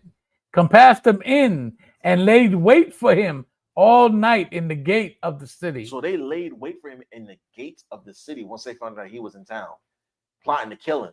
All right, read on. And were quiet all the night, saying, in the morning, when it is day, we shall kill him. See, look at that. Stayed out the city all night for Samson, laying with this harlot, mind you, so that way they can kill him. A whore is a deep ditch, right? Read on. 3. And Samson laid till midnight, and arose at midnight and took the doors of the gate of the city and the 2 posts and went away with them. He broke out. Samson broke out the city and tore the doors down, essentially. Go ahead. Bar and all. Carrying this heavy bar and all. He broke out the city. Right? Go ahead. And put them upon his shoulders and carried them up to the top of an hill that is before Hebron. Go ahead. And it came to pass afterward that he loved a woman in the valley of Sorek, whose name was Delilah. Go ahead. And the lords of the Philistines came up unto him and said unto him, entice him and see wherein his great strength lieth, and by what means we may prevail against him, that we may blind him to afflict him, bind him to afflict him, and we will give thee every one of us 1,100 pieces of silver. So there you go. So they were so amazed by his escape from the city that when Samson got with Delilah, and I'm not sure, I don't believe that Delilah was the same harlot that he slept with. Right. But the fact that they got a woman to entice him and lay with him, and they were going to pay her for it, that in essence makes her a harlot as well. Right. Because she's going to receive payment for laying with him to try and get to try and figure out where his weaknesses are. Right. Not because she cared about him. Not because she cared about him. She didn't want him for his mighty strength or his character or anything of that nature. She wanted him because she was going to get something out of it. She gave herself over to another man so that way she can get paid. All right, go ahead. That's what I'm saying real quick. Remember when you were saying earlier about Shannon Sharpe, his grandma said about center, then like when Samson got talking to beauty, but she was beautiful, she was beautiful, probably sex from outside, but she was wicked on the inside. Absolutely. God, Absolutely. Now from there, get 6. me. Oh, no, you don't have to read verse 6. Get me Proverbs 29 and 3. Who? Proverbs 29 and 3. We're almost done. Proverbs 29 and 3. Proverbs 29 and verse 3. Whoso loveth wisdom rejoices his father. Right. So whosoever loves wisdom rejoices his father, makes his father happy, keeps his family name proud, and this, that, and the third. Right? Go ahead. But he that keepeth company with harlots spendeth his substance. So you keep up with these whores, right? You can keep spending all your money. Whores are expensive. All right, especially them high-end ones. Right? $1,500-$1,600 for one night. That girl said she wanted $25,000 per cheek. Per cheek. Part of my language, part of my, the graphic, the graphicness of what I'm saying here, but that's literally what she said. $25,000 per butt cheek. Can you make what sense does that make? Is that, listen, $25,000 is tuition. That's a car note. A pay down on a house. A down payment on a house or something. $25,000. That's expensive. These whores are expensive, man. Right? Read that again. Okay. Whoso loveth wisdom rejoices his father, but he that keepeth company with harlots spendeth his substance. There you go, spendeth his substance. Now Shannon's about to spend out all this money on this lawsuit, right? Paying these lawyers, and if they find him liable, guess what? He has to pay this woman $50 million. That's expensive. I've never even seen $50 million. And I don't think he has it. I don't know. I don't know. Because you know why? Shannon came out and said, now this is probably where the danger came, right? One time, Shannon said that the Cat Williams interview paid him more than his entire NFL career did. Whoa, really? Yeah. Yes, he came out and said that straight up. He was like, look, whatever number you think it is, multiply by 3. He said, no, whatever money you think I made in the NFL, I done made more just off of that one interview. Wow. All right. So he may have it, honestly. He may have it. I don't know how much he got, but he got something. But Right. $50 million is still expensive. Yep. Especially sure on is. one woman. Absolutely not. I don't know. I don't think I want to spend $50 million on one woman, especially if we're not married. Right. You know what I mean? Exactly. But Shannon thought he could escape. Mhm. Okay. He thought that nobody was going to see him. All right. So I want you to go back to Sirach. Because you're going to spend a lot of time in that book. Right. I want you to go back to Sirach. Go to chapter 23. I want you to read verses 18 and 19. 23 and 18. But you know, when you listen to him talk, you can see he's a very foolish. He's a foolish man. I mean, these people were wanting him, and he's stating that, yeah, but I want this. Mhm. You know, that's foolish talk. Yeah, At that age. Especially that's really where everybody is getting on him about. It's like, you're 56, 57 years old. Why are you messing with women that young? All right. It gives creepy uncle vibes at the cookout. It gives the uncle who molested the little girl in the family. You know what I mean? That's the type of vibes that type of behavior gives off.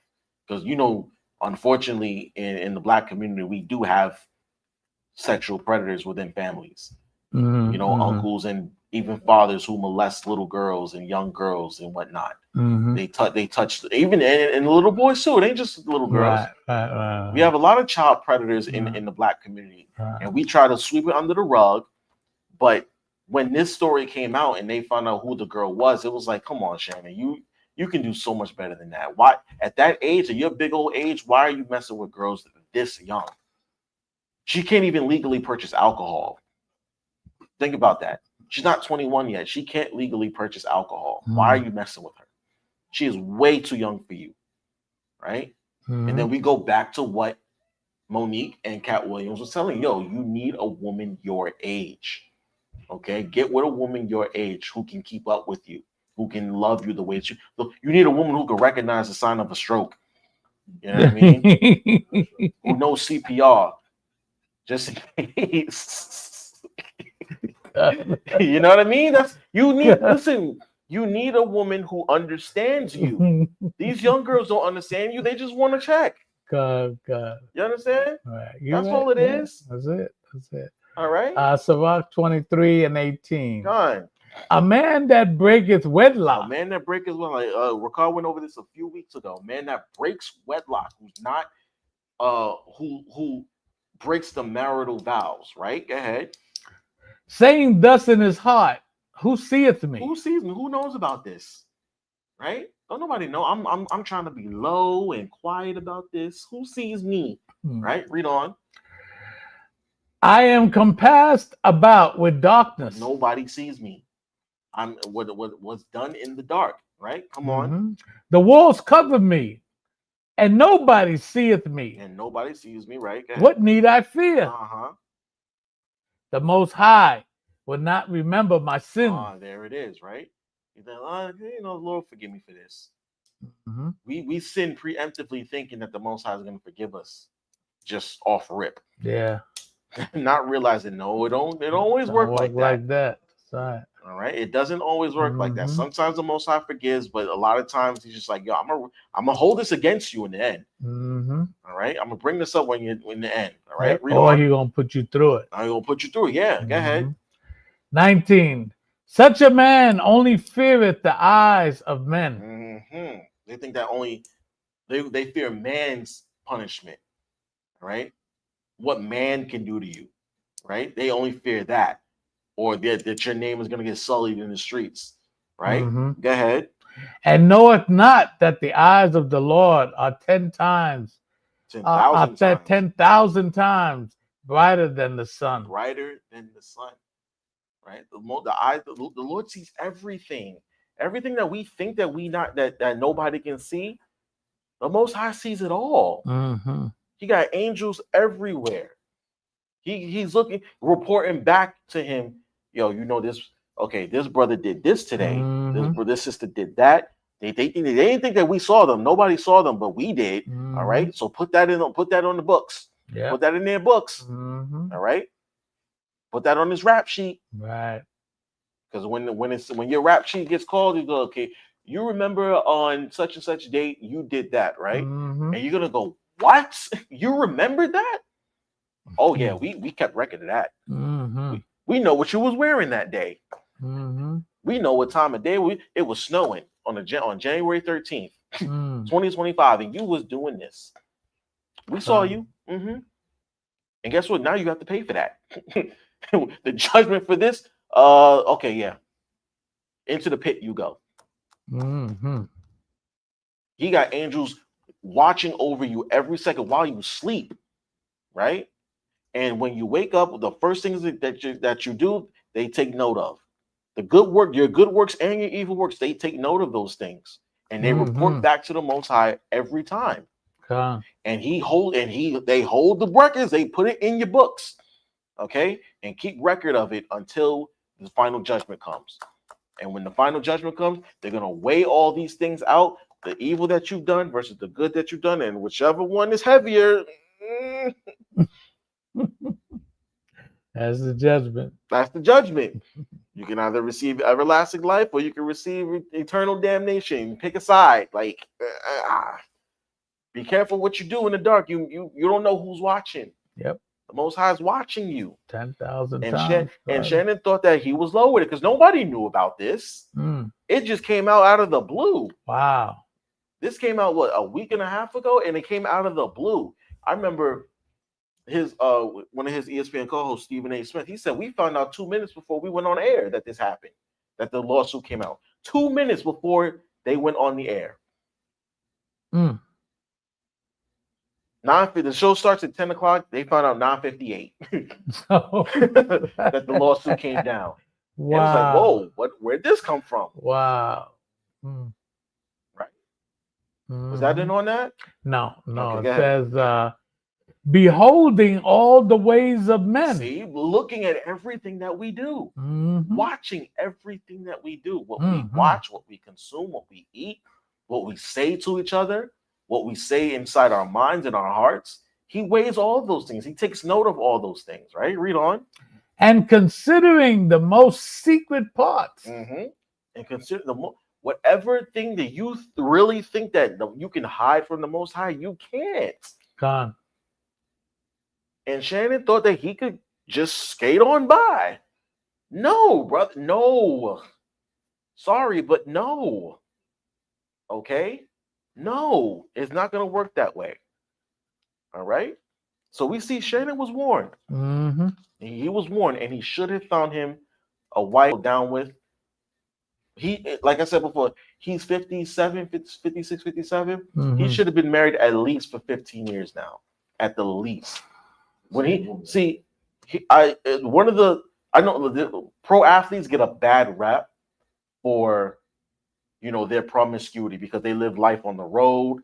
You know what I mean? When they're in their professional seasons, they're not home a lot. They dedicate a lot of their time to the craft. All right. Even in the off season, a lot of them dedicate their time and their energy to their craft. And that's what Shannon Sharpe actually always said. He said the reason why I never got married is because I was too dedicated to playing football and this, that, and the third. And when he was too dedicated to his work. Right. One athlete that I give credence to is Derek Jeter. Okay, because he waited till after he retired to get married and have children. Because he said, when I was playing, I was too dedicated. All right. But then once he retired, he got married, and now he has a full family. He's got 3-4 kids, and he's living a life. He's living a married life. So kudos to him. He waited, and he played 20 years for the Yankees in New York, where nothing you do is hidden. Right. You know what I mean? Everything is on display for you in this city, right? So he waited till he got married. He waited till he stopped playing to get married. Okay? He waited till he was done. That way he could dedicate his time and his efforts to raising a family. Which is wisdom, okay? Because a lot of athletes, they get married while they're playing, and then they go on the road and they step out on their wives and their children, and then next thing you know, their wives and their children get taken from them. Okay, then think about it. Michael Jordan, Tiger Woods, even Kobe Bryant, God rest his soul, cheated on his wife while he was playing. Just most athletes, you know, they create their families and then break them apart, and then one of them Shaquille O'Neal. You see Shaquille O'Neal, she had Cookie had all them babies by him. She had like 6 kids by him, and he out here messing on the road. Now he's alone. He has nobody. All right, he has nobody. Right. So Shannon really should have found him a wife. Right, he should have found him a wife a long time ago. I think there's one more video. Yeah, it is. Okay, and it says that Shannon says it's time to settle down or something like that. Play that. That's the last video I have. Right. Because eventually he came to his senses, so to speak.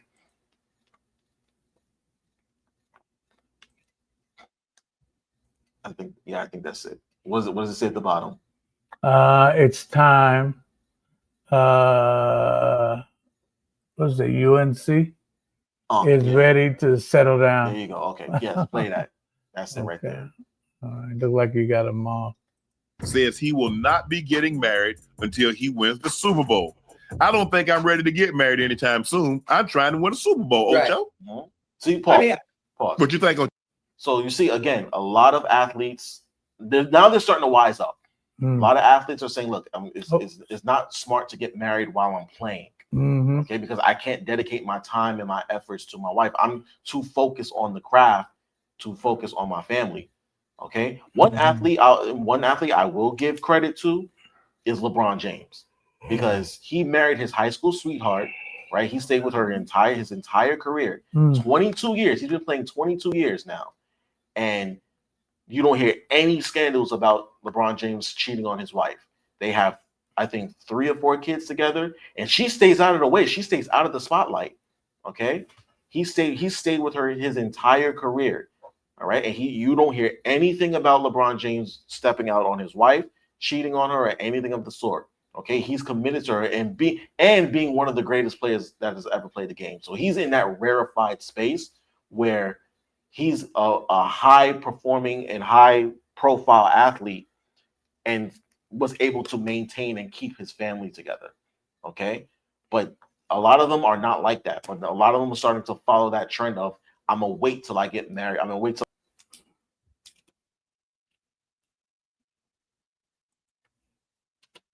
I like it. I mean, depending on where you are in life, I think that scenario we talked about night before last, or maybe last night, simply about the quarterbacks and how things come into fruition, how life changes for the better when you get married, when you have that structure and discipline on your hip.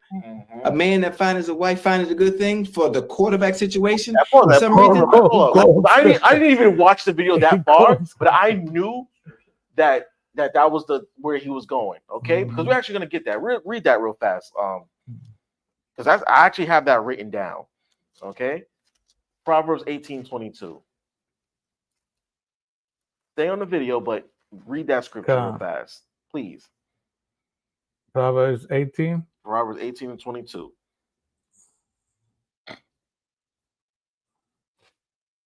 Proverbs 18:22. Yes, sir. Whoso findeth a wife findeth a good thing. You heard Ocho just say, whoever finds a wife findeth a good thing. Remember, Eve was made for Adam. She was made specifically for him. Perfect. She was perfect for him, as the scripture says. And it said, and you hear what Ocho said. He said, look, your life changes for the better when you get married. Right? Life is better when you're married. There's supposed to be an enjoyment and a happy fulfilling when you get married. Okay, that structure and that discipline comes with married life, right? Which is what Shannon Sharpe clearly needs, because he's running out here with no discipline, right? So he's telling him, look, it's a good thing to get married, because Ocho's actually been engaged several times. I think he's been married once, and he sees the value in it because he's been there before, and it's just like, look, my life was better when I was married. All right. Yeah, continue the video. Life, it just everything falls in order. You know, it's like a domino effect. The receiving position, I'm not does. sure it affects you in either way. So I understand Putin Nakua's focus to want to focus on winning a championship. I dare you Are you to let me build you a serious? completely free Tell him. e-commerce store, preloaded. Which he has a good chance of doing, especially with the addition of my guy, the greatest route runner of all time, outside of myself, and Devontae Adams. Matthew Stafford at the helm, Mr. Gunslinger himself. He has a good chance to do that. Point. So I get it. Bear with us. No, keep And you see the quarterback, they get it, yeah. Ocho. You see Josh Allen got engaged. Dak Prescott got engaged. By the way, Jalen Hurts got engaged. Patrick Mahomes got married early. I mean, if you look at I don't think Joe Hold is on. engaged or anything. I don't know if I he's got seen another the scenario for you. I don't even What's think Dak Prescott had gotten paid yet. Dak Prescott gets engaged or gets married, something that sort, and all of a sudden, boom, 60 million just came out of nowhere. I'm like, wait a minute. Oh, that what it Wait takes? a minute. Well, hey, I'm finna grab somebody, dog. Hey, they give Ocho, they give it out a quarter man, mil. listen, it's something about it. Now listen to me.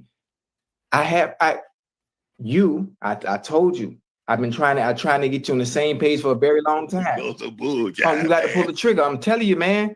Listen, it's 2025, right? Yes. I'm gonna take this year. I'm gonna relax. I'm gonna work.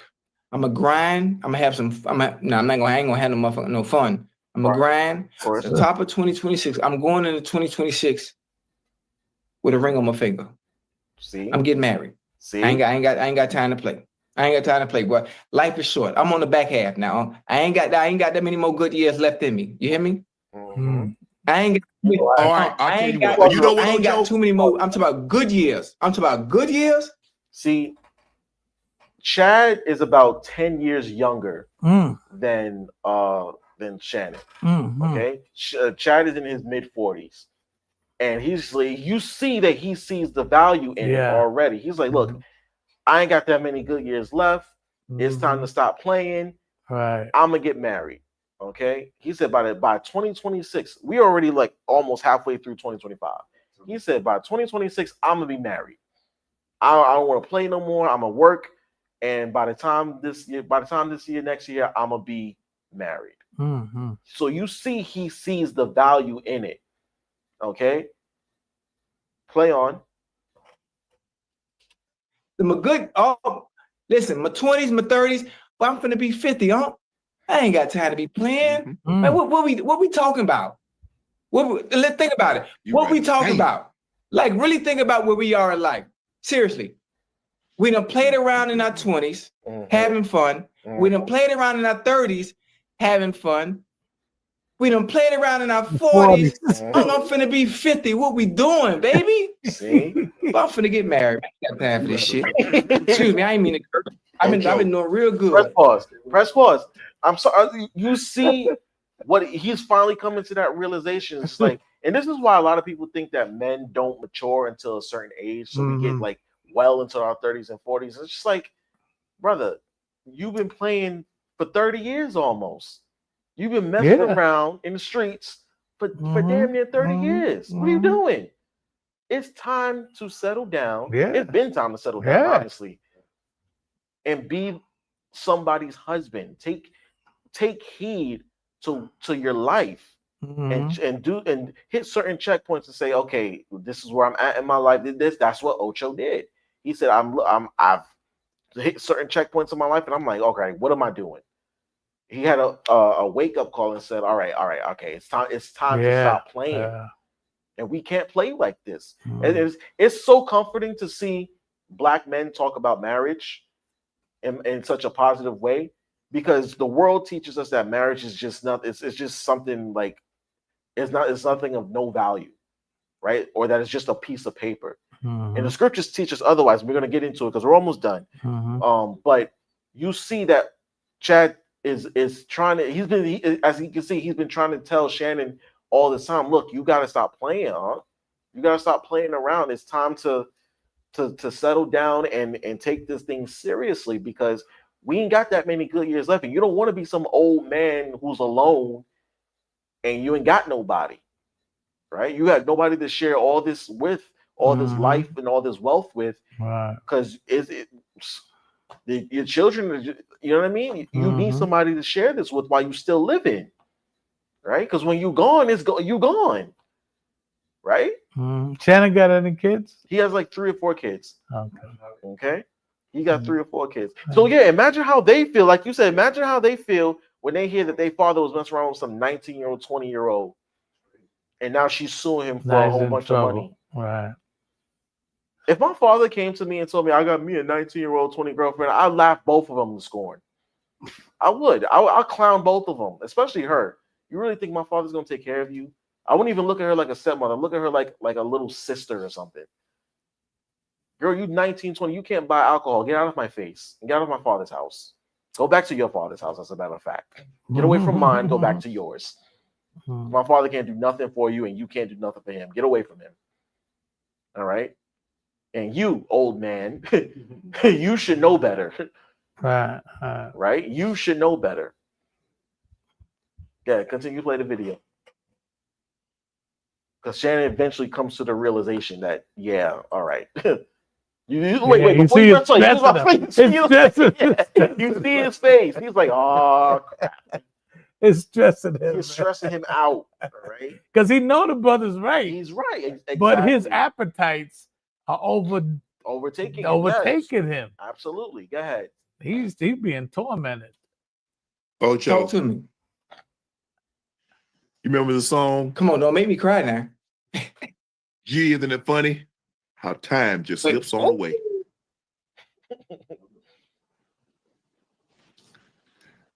I told you I don't measure my life in years. I measure my life in summers.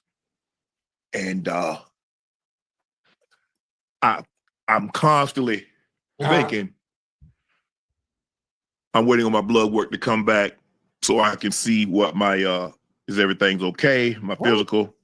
Oh, like, okay, so wait. Just that what happened? He just had blood work done, like his physicals and stuff, because Shannon actually had prostate cancer a few years ago. So he just want to make sure that he's okay. So his health, he's trying to keep up with his health, basically. No, I thought it was her. No. Okay. Continue. Based on my family history, right? Probably somewhere between. Ads me on the spot. I'm telling you. Ads me on my nerves. I pay for YouTube Premium. High end, probably 20 summers. Based on my family history, mom, dad, family history, so forth and so on. You're right, Ocho. Come on now. Come on. There we go. Hey, come on, baby. Right on. That's what I'm talking about. See, that's growth. Right there. That's growth. It's time to get serious. Yeah, you say that's growth. That's growth. Yes, absolutely.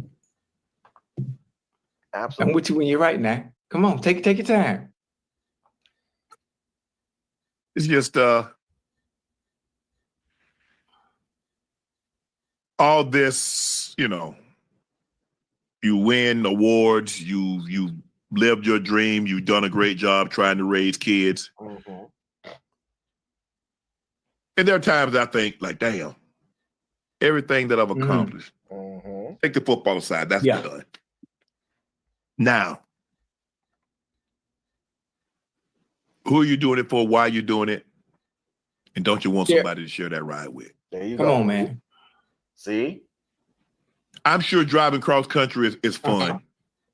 But I think it's better if you drive across country with somebody. Without no Thelma, there was no Louise. What would be the point of Thelma if there's no Louise? You got Clyde, but who the hell was Clyde without Bonnie? See, you just mentioned that. Without Wheezy, there's no George. If it wasn't for Tom, who the hell was gonna chase Jerry? So we need a partner. We need a combo. Somebody, man. Some of the greatest stories in life is always two. It always has been. But you feeling good in your 20s? He's just ain't worry about it. I'm gonna find me somebody. You feeling good in your 30s? Oh man, don't worry about it. I'm gonna run through this little decade of 30s. Don't worry about it. Man, I done ran through my 40s. Man, what I'm doing? I'm looking at my watch. Wait a minute.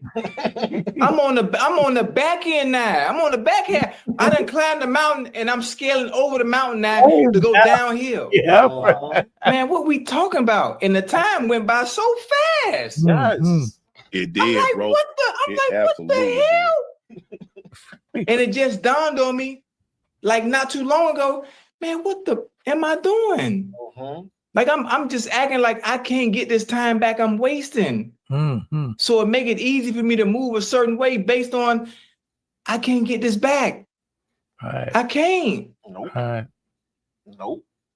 Now, if I was in my 20s, I understand. Okay, I could play a little longer. I'm my 30s, I could play. I still got time. Man, Stop. What? No. I was saying how much time is left. One thing about that time, you can't get it back, and it do not stop. Nope. It do not stop. 7 minutes. Let it run for another. Man, please. 7 minutes. Congrats to DK Metcalf and Norton. Because that was the end of that subject. Okay. But y'all see, Shannon finally came around. Now, unfortunately, he may have come around too late. Okay, unfortunately, he may have come around because what was the published date on that video? Go to the other tab real fast and see what the published date on that video was. Because I know it was recent. Does it say? Scroll down. It should say like published such and such date in the info. I know it was recent, like within the last year or two. Maybe within the last 7-8 months. I don't see it. Okay, that's fine. You don't have to go back. Yeah. That's fine. Okay. But you see, he eventually came around and said, you know what? Yeah, I need to stop playing. I need to get my life together and get right and get me a wife. All right? So the scripture says that he who finds a wife finds a good thing. Right? Now let's go to Hebrews 13:4. Hebrews 13:4. Hebrews 13 and verse 4. Marriage is honorable in all. See, marriage is honorable in all. All right. The scripture, remember, the Most High gave us marriage, right? He gave us marriage to represent the union between Yahushua and church, right? But the union between man and woman, he gave us that, and it's an honorable thing. Okay, go ahead. And the bed undefiled. If marriage in the bed, if the marriage bed is undefiled, right? If you're two men, I'm sorry. Yo. If two married individuals come together, the bed is undefiled, right? Sex is supposed to be between two married individuals, a married man and a married woman. Okay. That's what makes it undefiled, right? But go ahead. But whoremongers and adulterers, right? Yahweh will judge. See, there you go. It says whoremongers and adulterers, the Most High will judge. You spend your life. See, Ocho said it. You spend your life, your 20s and your 30s, running through the streets, running through women, having this one on the side, dealing with this one. You got this one in this city, you got this one in that city, and the Lord said, "Yo, there's a judgment for that." You're dealing with whores, there's a judgment for that. All right, you're an adulterer, there's a judgment for that, right? But there's always time to repent, right? You can escape judgment if you repent. You turn away from it and say, you know what, that was wrong. I should not have done that. From this point forward, I will not participate in such things. And if you're sincere enough and if you're righteous enough, the Lord can pass the judgment. He can say, you know what? I see that you changed your ways. I'm going to lift that judgment from you. Or he can say, you know what? The judgment will not be as fierce, but you know what? I got to show you that there's a penalty for that, for the wickedness. I can't let you just get away scot-free, right? But nonetheless, marriage is honorable in all, right? Get me Sirach 25:1. We're almost done. I promise. I know you say you got to be out of here at a certain time, but I'm almost done now. 25:1 and 2. So 25:1 and 2. Sirach 25, verse 1. In 3 things I was beautified and stood up beautiful both before the Most High and men. He said 3 things. I was beautified and stood up before the Most High and men. Right? Go ahead. The unity of brotherhood. Right, the unity of brothers. When the men come together and we are striving together in unity, that is a beautiful thing. Right? Go ahead. The love of neighbors. Love of neighbors, meaning that everybody in your community knows you, respects you, and loves you. If you have a good name in your community, that is a beautiful thing before God and men. Right? When you're known in the streets as an honorable person, nobody can speak against you. That is an honorable thing. Right? Read on. A man and a wife that agreed together. A man and a wife that agreed together. Especially if you are known in the community as the it couple, right?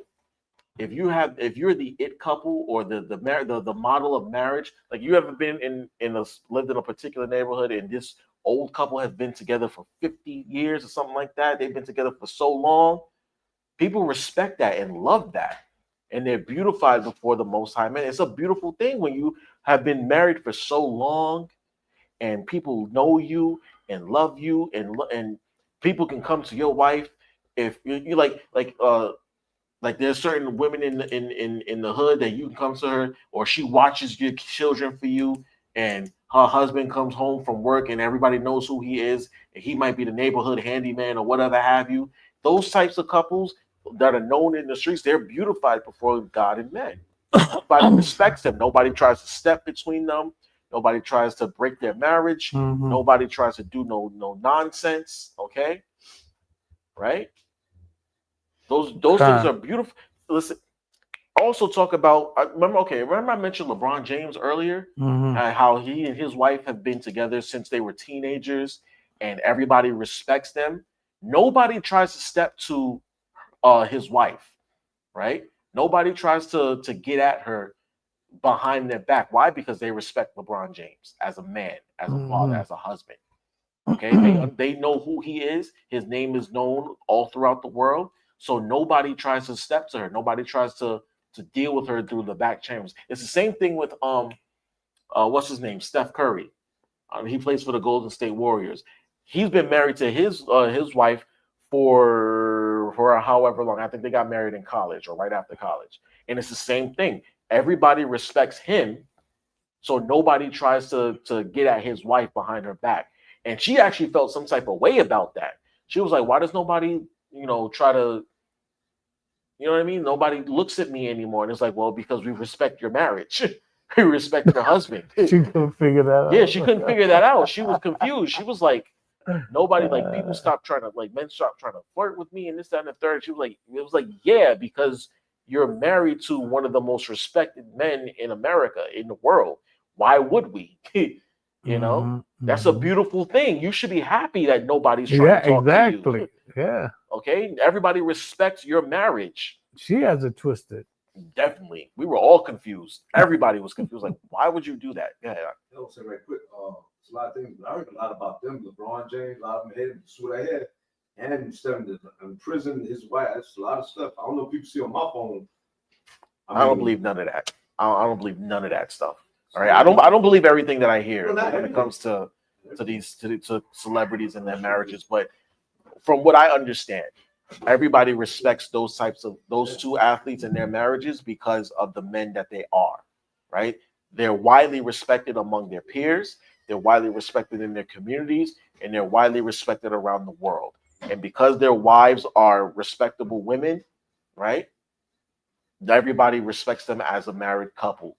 And that's something that should be beautified before God and men, as we read here in the scriptures, okay? So from there, how do we fix this? All right, what is the lesson here? What is the lesson here? Last couple scriptures. Give me 1 Corinthians chapter 6, verse 18. 1 Corinthians chapter 6, verse 18. 1 Corinthians 6 and 18. Flee fornication. That's the lesson here.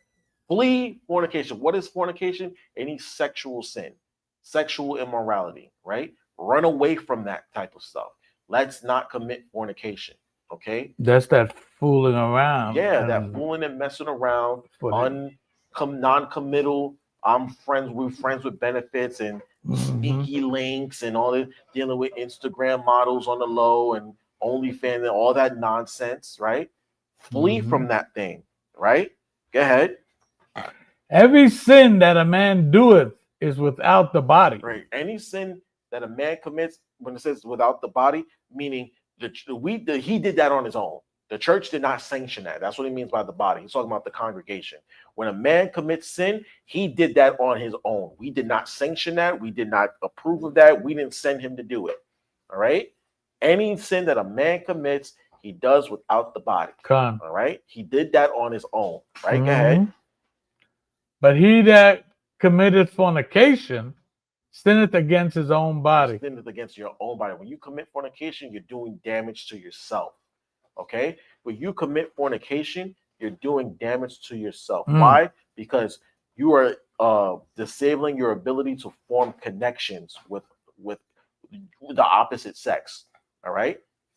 When a man is just, part of my language, when he's just sticking his rod in any old thing, it's not good. He's damaging his ability to connect with women. Okay, he's just going to see women as receptacles, if you will. Okay, I catch the drift, right? Right. That's all she's good for. If he just continues to do that, and it's the same thing with women. If she's just opening her legs to any old man, guess what? She's damaging her ability to trust men from now on, because that's all they're going to look at her for. All you see me for is my body. Well, you gave it to me, right? You willingly laid with me. Okay? Therefore, you sinned against your own body. All right? Jump to chapter 7, verse 2 to 5.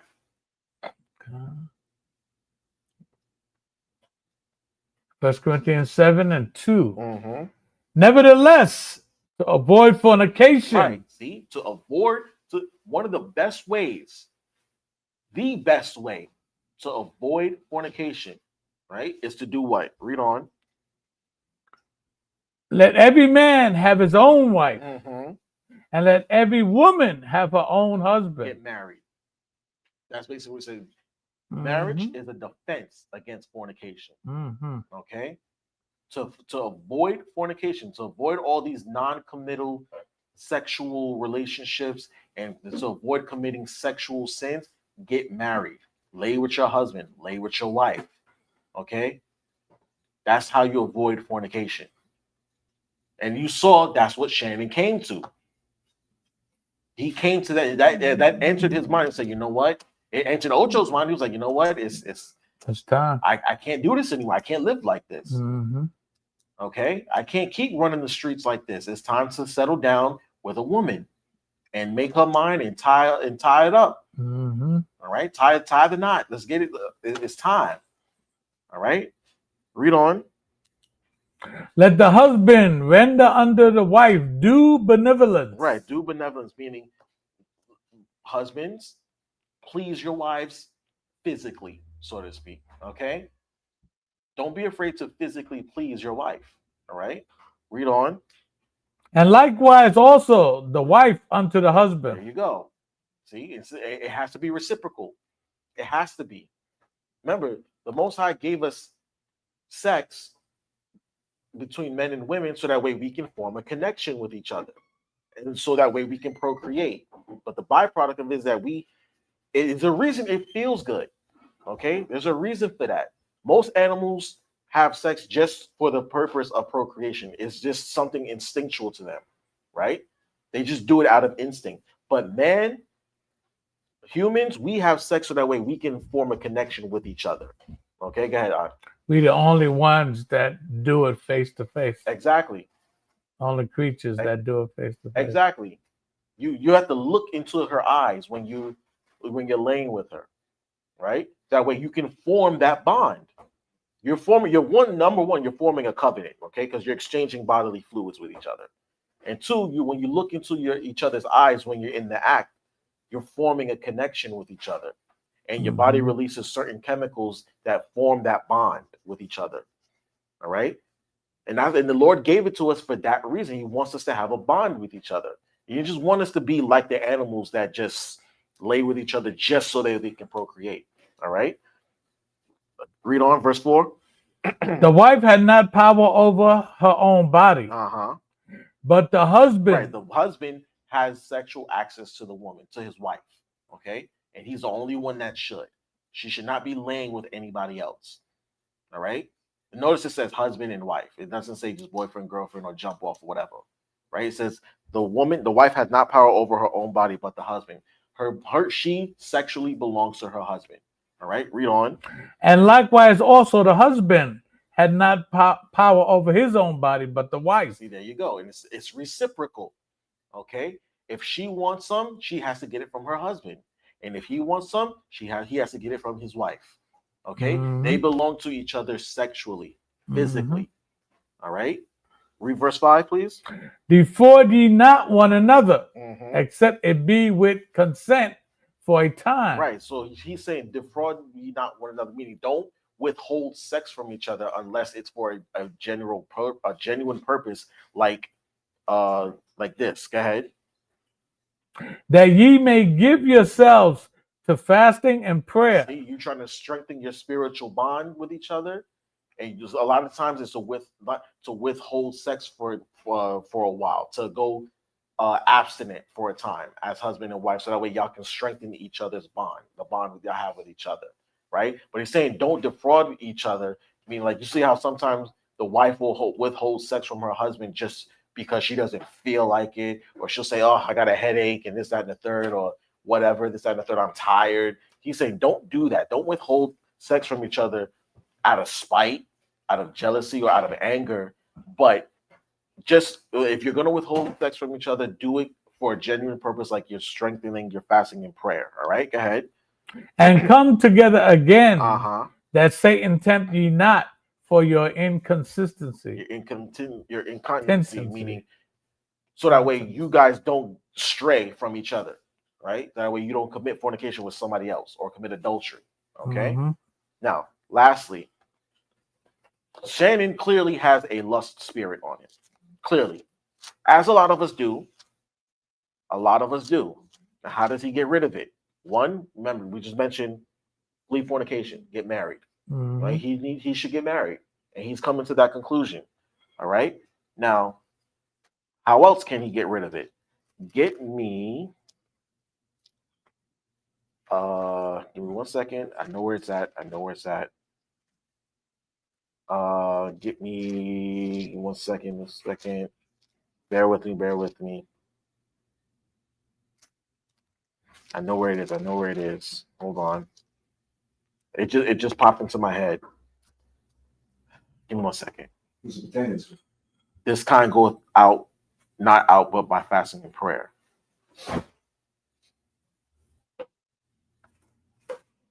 This kind goes out. Bear with me, brothers and sisters.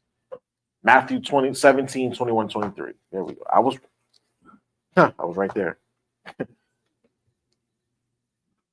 Start at verse Matthew 19. What? Matthew 17, verse 18.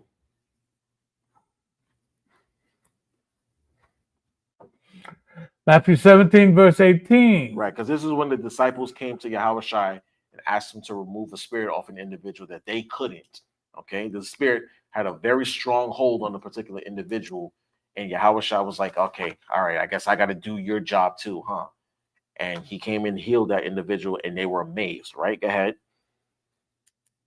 And Yahushua rebuked the devil, and he departed out of him, and the child was cured from that very hour. Right, so Yahushua was able to heal the boy on the spot, even though his disciples couldn't. Right, go ahead. Then came the disciples to Yahushua apart and said, why could not we cast him out? Right, he said, how come we couldn't cast him out? They were confused. They were like, we tried our hardest, but why didn't it work? Right, go ahead. And Yahushua said unto them, because of your unbelief. That's why it didn't work. Okay, Shannon didn't believe that he could find somebody that was going to be worth it for him. He did not believe that he probably didn't even believe that he was worthy of being married. Okay, he probably did not think that he would make a good husband. He probably did not think that he doesn't believe that he was a good father either. He honestly believes that about himself. That's why he's been in this way for as long as he has been.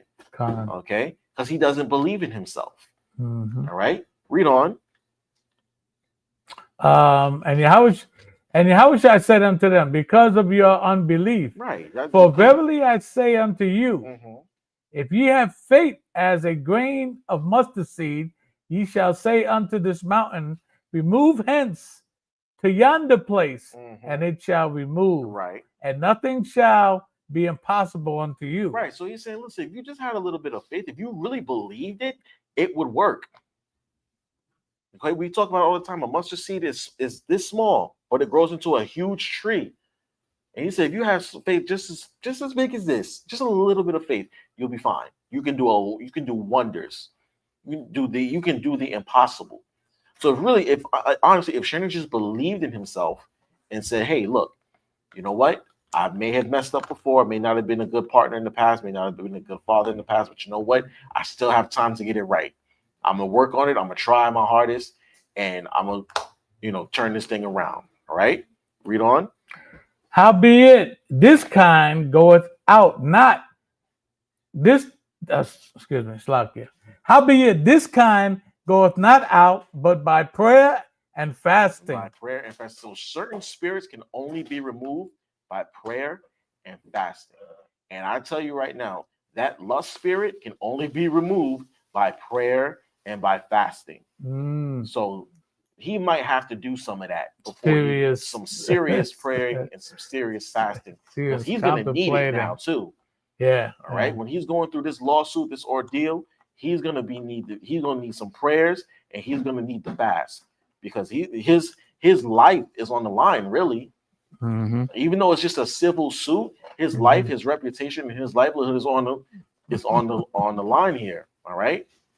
So I hope you brothers and sisters got something out of this. I hope y'all enjoyed the lesson and everything in between. I hope y'all enjoyed the videos real quick. Make it fast. I speak about it. Okay, go ahead. Now, as I say about, when we still scripture read out about together, when Amos 3:3, can two walk together? I say agree. Absolutely. And then in the First Corinthians 2 verse 14, about discerning the spirit. And then verse 16, you'll have the mind. Right. Yahushua. You'll have the mind of Yahushua. So if he had the mind of a married man, he would operate differently. All right. Absolutely. So y'all pray for your brother and hope that he comes on out of this on the other side. All right. And with that, we say shalom.